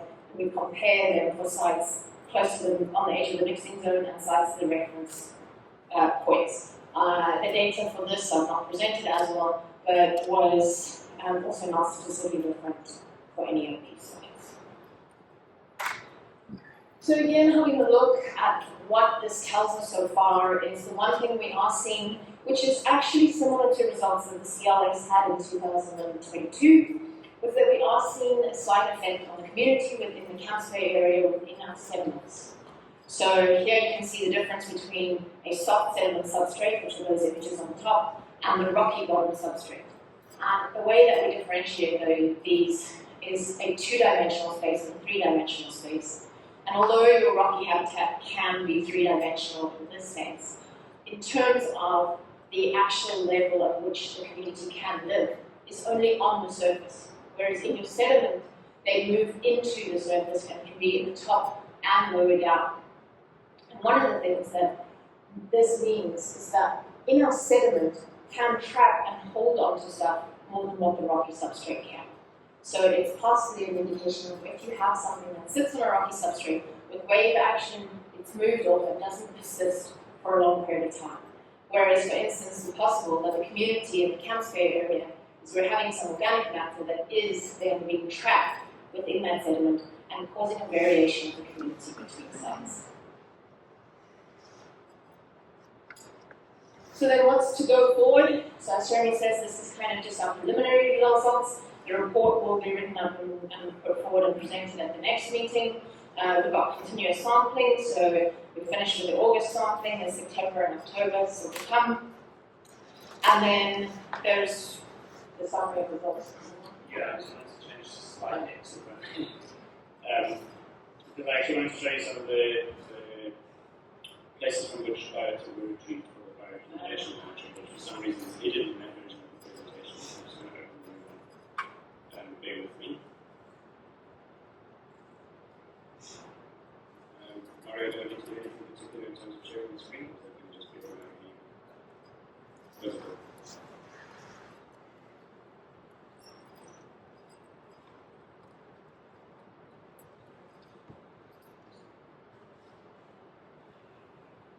I can share with you. Apologies, colleagues. Looking through those, I'm sure there will be questions, so I'm going to wrap this up quickly, but just to point out the sites which were sampled for environmental bioaccumulation. So in addition to sediment, we also collected tissue from a number of biota, including the 3 species that are listed there. Notice that the Mediterranean mussel we're interested in because it's a bivalve, it's multi-feeder, it's sessile, it stays in one place. We also looked at the other invertebrate, the West Coast rock lobster, it's a commercial species, it's one that a lot of people eat in Cape Town. We want to understand if there are accumulation of metals and potentially other contaminants taking place in that species. And then lastly, we have green, which is a fish species which occurs at most of these sites and again remains reasonably resident in the area. So if there is a change in contaminants in that fish species in particular, we would start to be concerned about whether it is moving up from the water which occurs. So we sampled for these 3 species at all 3 sites and at the reference sites. Triplicate samples were collected at the reference sites and we produced some statistical analyses. Those data will be shared at the next path. Just pointing out where they were, so for Campsfair we have blue and rock lobster from directly over the outfall. We have from a number of other sites, Bristol Beach as well. The focus for us was where are there likely to be impacts on people who harvest, either recreationally or for subsistence, these 3 key species. So we wanted to understand the potential contaminant uptake in these biota at the outfall and then at places where people come into contact with them. So the green point again, rock lobster collected at the outfall and at various places along the coastline, including Turtle Bay. Green at various locations along the coastline, was it possible to collect at the outfall, and then mussels again at the coastline where they occur and where people come into contact with them. I think that's a repeat. So it's not, it's just a little heading that should say out there. We were collected at coastal locations in the bay, out bay, at the Astor, the record of the Astor, which is kind of along the outfall pipeline, and at a site close to Chapman's Peak. Mussels, we're really hoping to get some spatial data out of this to understand if there are changes in contaminant levels closer to the Dyser River relative to the outfall itself, and then similarly rock lobster relative at the harbour and the record of the Astor. Rock lobster, we have 3 specimens from the Astor, very difficult to find anywhere else in the harbour. We think that they've been completely overfished and are very difficult to locate in that area. So that was just a bit of a preview of the data which we're going to present at the next advisory forum, and maybe we can just come back to those conclusions.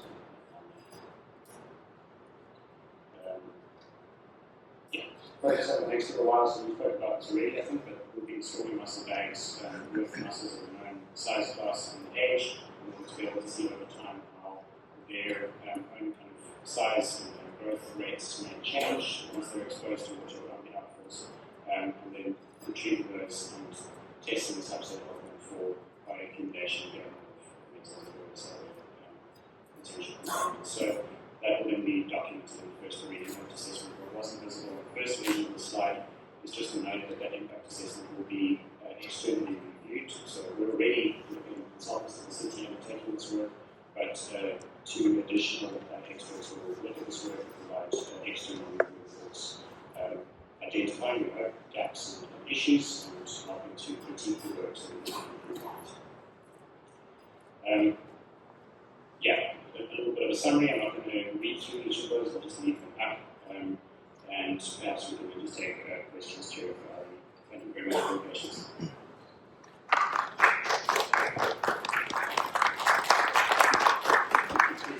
Please bow, yeah. I'm just going to say there's some remarkable bladders here in this room. Wow. Okay, round of questions. Paul, Jamie, anyone from the back? You guys good? Okay, anyone else? Okay, Paul, Jamie, thank you. Thanks. Maybe this is directed to the city more, but the permit does talk about the department actually approving the methodology or otherwise using this CSRI report. I don't know which one we're using, although I've just on this slide seen that you've actually only approved, or they've only approved the monitoring program a year ago, it sounds like. My question though is that, have we got data going back, let's say for the Greenpoint pipeline, because it's built in the 80s, that far back to refer to? In other words, is there a change happening, or is the monitoring program so different, or was there even a monitoring program prior to a year ago? And if there was, what is the data showing as far as any changes that are going on with the new volumes or stuff also? Because obviously this monitoring program costs a lot, the taxpayer a lot of money. Do we need to keep monitoring the same stuff at a large cost if we've already got 30 years of data that isn't changing? Question. Yeah, thank you. So there's new data being built all the time, but there is historic data that shows patterns and trends that stays pretty much the same. So this is in the first set of monitoring. It was work done, I think, 2011. The CSRR report in 2017 looked at a range of these things as well. So they took tissue analysis from crayfish, from mussels. There was sediment sampling. There was all of the same measures. There's a lot of bacterial data, shows the same pattern that we're seeing now. Then there's a 3-year cycle of monitoring through CLS, which ran similar programs. So all of that data is there. The intention with DFFE, who signed off on this monitoring program, so they did approve it. This particular set of 3-year cycle of monitoring is on the first year of the report that is coming from this work, which Jeremy's just spoken to, is that we'll sit down with DFFE with that, and we will look at whether we could reduce certain sections of monitoring where the data is showing consistently the same thing exactly that you said. I think the most important data, though, that is important to continue with is the ecological impacts data that they're talking to now, because that's really the stuff that we're most interested in. Are there ecological impacts? If so, what scale is that happening at? I think we would hope to reduce the bacterial monitoring over time, because if it's showing the same thing all the time, then we can do less of that. So that broadly speaking, that would be it. But I think the work that's coming up now is the most important stuff, which is the tissue sampling, the monitoring the ecological impacts and those sorts of changes. And there are references that we can refer to back to 2017 in that regard, but obviously before that, this kind of work wasn't done. Just one additional comment from my chair. In setting up this program, we did intentionally bring in as many of the previous sampling locations and methodologies as possible in order to be able to build long-term data.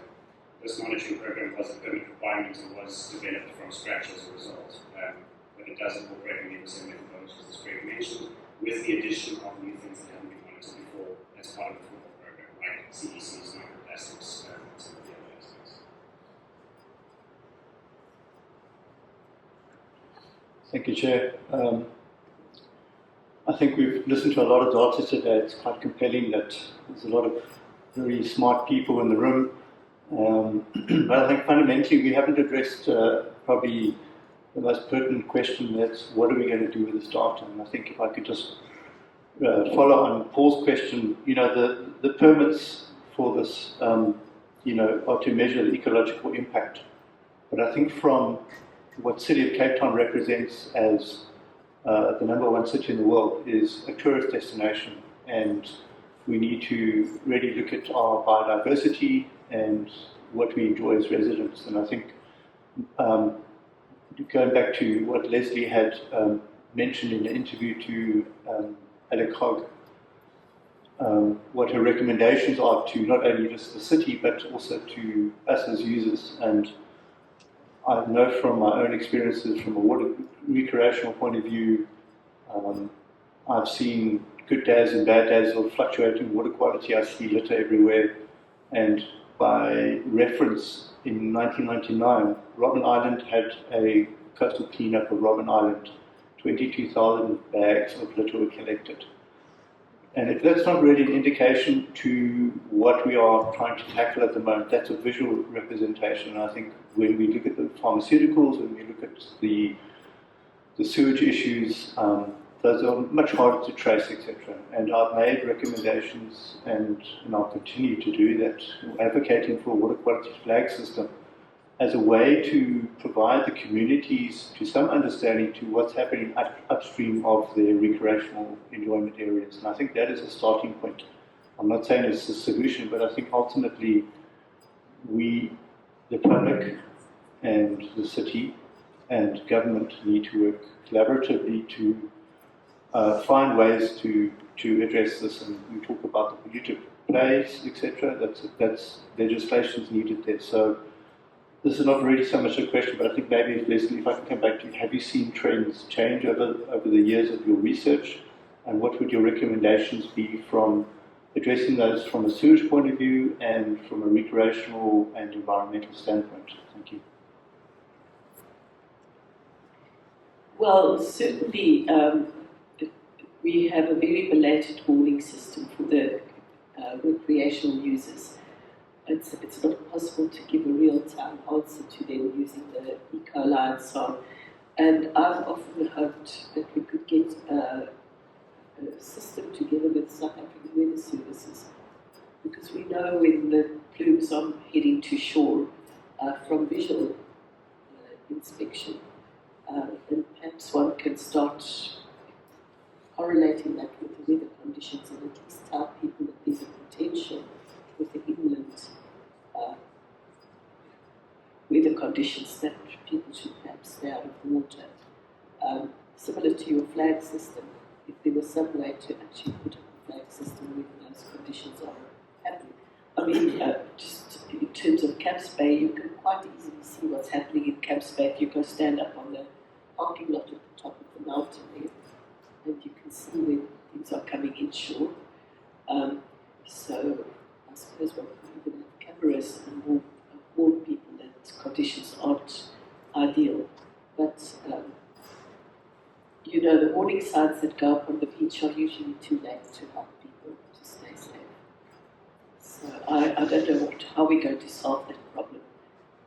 So I can offer some responses. I'd like to go first. A great deal of work, and I can say a really great deal of work, under a lot of pressure from Caroline and the Section 80 committee members, went into developing the inland water quality dashboard. And I often talk about I often ponder about what is too much or too little data to present so that it's digestible for community members. I recently took a look. There's no online dashboard, no publicly available updated regular dashboard that shows trends over time for any other city in South Africa. Durban has one, but it's not being updated, I think. Now, we place immense pressure on the city officials to deliver that dashboard on time and to make sure that we reviewed it, I think, a few times. And the point of that, at the end of the day, is that it allows a user to look at any of the regular testing points in the river, and you can then see whether this river has been polluted over a long period of time, the water quality is low, or there's spikes or changes or whatever. So it actually allows you as the user to make an assessment of the risk yourself. That's what the online dashboard does. I'm pushing Greg and the water and sanitation officials to do something similar for coastal water quality, which would then support your flag system. Because if you're able to, on a digestible online page, see a graph of the threshold and a map with a dot on the beach and look at the metric and see it either consistently well above or below, or you can see spikes and stuff, that also empowers you as the user to make a decision on your own, right? So I'm really pushing them to expand the in-net water quality dashboard to coastal stuff with measures different metrics and stuff. We'll hear more about that soon.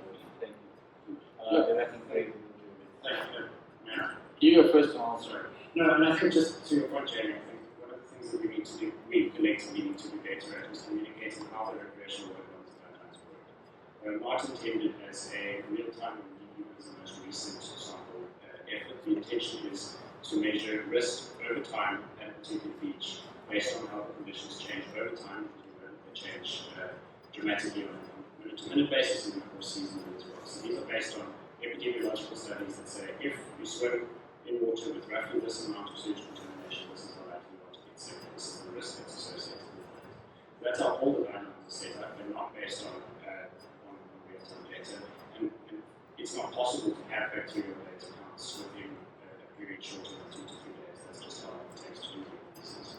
So I think we need to move away from suggesting that more up-to-date information is more useful. I think what we do have is reasonably consistent and exceptionally frequent data, particularly in Camps Bay. It's probably the most studied beach in the country, including daily sampling, including very frequent sampling that shows that the plume of sewage doesn't reach the shoreline at concentrations of concern in terms of health concerns. And I think we need to continue to communicate those data. The other thing, I think that the concept of the model positive a few times recently. I think it's a compelling idea that you might be able to model the exceptional dynamic system in such a way as to be able to tell you on a given day what the conditions are on a particular beach, but I don't think that's feasible or practical yet. Primarily because our primary source of sewage contamination into our coastal waters is episodic and unexpected sewage spills from surcharges from blockages from things that happen in the catchment. There's no way to model when and where those are going to happen. So to model a particular day at a reasonable beach would require you to know in advance that there's going to be a sewage spill. We simply don't have those data. We do have plume dispersion models for the outflows, but that's it. We don't have information on when a spill occurs in the river and how long it's going to take to reach the shore. So I don't see that as feasible in our context or as providing a particularly meaningful benefit in the short term. Mr. Chair, so if I could add to that, I'd be grateful. So I think importantly, we've done a lot of work around this, and there is information, and we are sharing that. It's definitively in certain areas, rainfall is a driver of poor water quality. Where Jamie lives, it's Strand. When it doesn't rain, the water quality is excellent. And we know that from monitoring it on a daily basis, and we know when the rain comes, it rains, it declines for a short period of time. So we have that information. At Camps Bay, our colleagues sitting in this room have done an extraordinary amount of work over the last year, collecting water samples every day at 4 sites at Camps Bay, and in fact for 2 weeks they collected samples on the hour, every hour through the night at Camps Bay. And the data is definitive, is that, as Jeremy says, the plume doesn't reach the shoreline to impact on water quality from a recreational health point of view at Camps Bay. The plume is not reaching the shoreline in that way. And that's based on data, that's not based on my opinion or thing. There's a huge amount of work gone into that. And what we can share with people is that rainfall is an impactor, but it impacts differently in different places. In Strand, when it impacts, it stays longer because the circulation in the bay holds the water in that part of the world for longer. In Camps Bay, we're able to see when there is a rainfall event, it doesn't even push it up above the upper limit, but it also clears within an hour because it's open to open ocean. So there's a lot of information that we have in that regard, and we're putting that information together. But as Jeremy pointed out, all of this information is useful to users in understanding risk and the influences at their local beach. There isn't real-time data anywhere in the world that provides for bacterial data. It's all based on understanding the patterns that repeat over and over again and the different variables at each location. Pollution and impacts on our shoreline are directly related to localized issues, whether it's a stormwater drain, a river outlet, a combination of stormwater drains. That is what influences our water quality. And if we're trying to share more and more of that information, which empowers people to make their own decisions. In Strand, for example, if it's rained heavily, go and surf at Cockle Bay for that particular period of time as a choice if you would like to make that choice. So this information is available and we hope to build on that. I would just like to, before I forget, Zaid, I think we need to consider potentially at the November meeting of the PAF bringing the blue flag into the room. Because they've got quite intensive monitoring and there are many categories of things that have to be for their status, and that will be just before the summer season. So that can just give some extra surety of how people get a better understanding of this themselves as well. Are there any additional questions? Okay, Caroline, Hi, this goes back to the plastic presentation and the fibres that you found. I think Zaid will tell you that the major problem with the sewage pump station is blockages that are caused by people flushing things like nappies and wet rice, sanitary products. Is it possible to ID the fibres that you are finding as to a particular source? Were those fibres measured in the actual outfalls, in the effluent that's being discharged, and what levels were they measured? And then, given that Cape Town contributes, I think, about 40% of South Africa's total marine plastic pollution, and this question is for the city, how does the city align discharging all these fibres and microplastics with its obligations, like Minister George was in Paris to talk about the Global Plastic Treaty, and yet we're still discharging this microplastic-laden sewage into the ocean? I'll just, on that last comment, I think the officials want to respond to that. On that last comment, I think I'm more of the opinion now that the city needs to, the city, when it comes to, for example, just as a good example, there are communities in the city that want the city to stop spraying herbicides on the road curbs where there are weeds. Without getting into a conversation about the people who do want the spray, if we are, as the city, to stop all of that herbicide spraying, we cannot stop users and domestic users and businesses from applying those chemicals themselves. So even when we as the city decide to completely step away from these, we don't have enforcement power over those chemicals. We can't ban them in the country. We also can't regulate them. But maybe what we need to be doing on chemicals and emerging concerns, on plastics, and I'm talking about the value of all this data that we're spending lots of money on. Maybe we need to be engaging with the DFP and maybe telling them kind of what they should be regulating strictly on and what we think is reasonable. I'm of that opinion. Chair, Caroline, you almost stole my question there, because I find it interesting that this is the first time I've actually thought about plastics coming from the washing machine, which obviously discharge into the sewage. I've always imagined that the microplastics are sort of plastics, bags and such like that are coming down the rivers that are being broken up into micro pieces. But if what you've noticed is that the microplastics are quite a high percentage around the outfall, then that's quite a new problem that I think that the pipelines are creating. So to me, it's a new problem that maybe needs to have some kind of screening device at the pump station, if one can extract those plastics at that point. That's obviously something that we need to look at. But it's interesting that that you believe that they're coming from the washing machines. And rather than just breaking down. So it's actually a pipeline problem.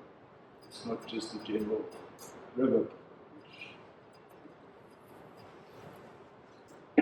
Thanks, Chair. If I could just circle back to the monitoring program. Greg, I do see that you sent out a circular to the other Strand Beach community members, but you've excluded me on the water quality data.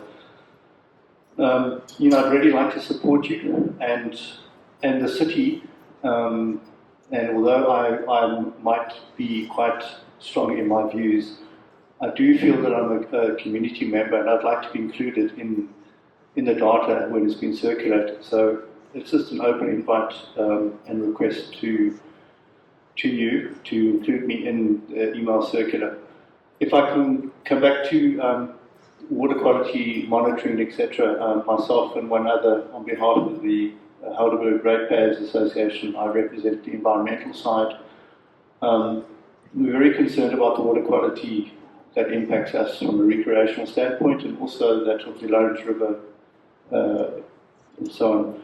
We are trying to establish and develop and putting forward a request to the Lawrence River Catchment Management Forum to collate the information of water quality which is coming out there of the Lawrence River and also the marine, out of part of lake, etc.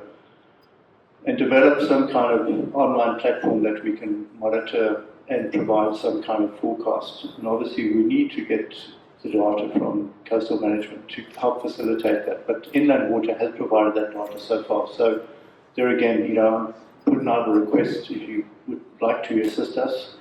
We're not here to undermine the city at all. We are purely doing it as a benefit to the community and for the recreational enjoyment and safety of all the visitors. And if we can make it worthwhile and demonstrate proof of concept for the Heidelberg, we'd like to expand it to the greater Australia, Cape Town, and uptake elsewhere. Thank you.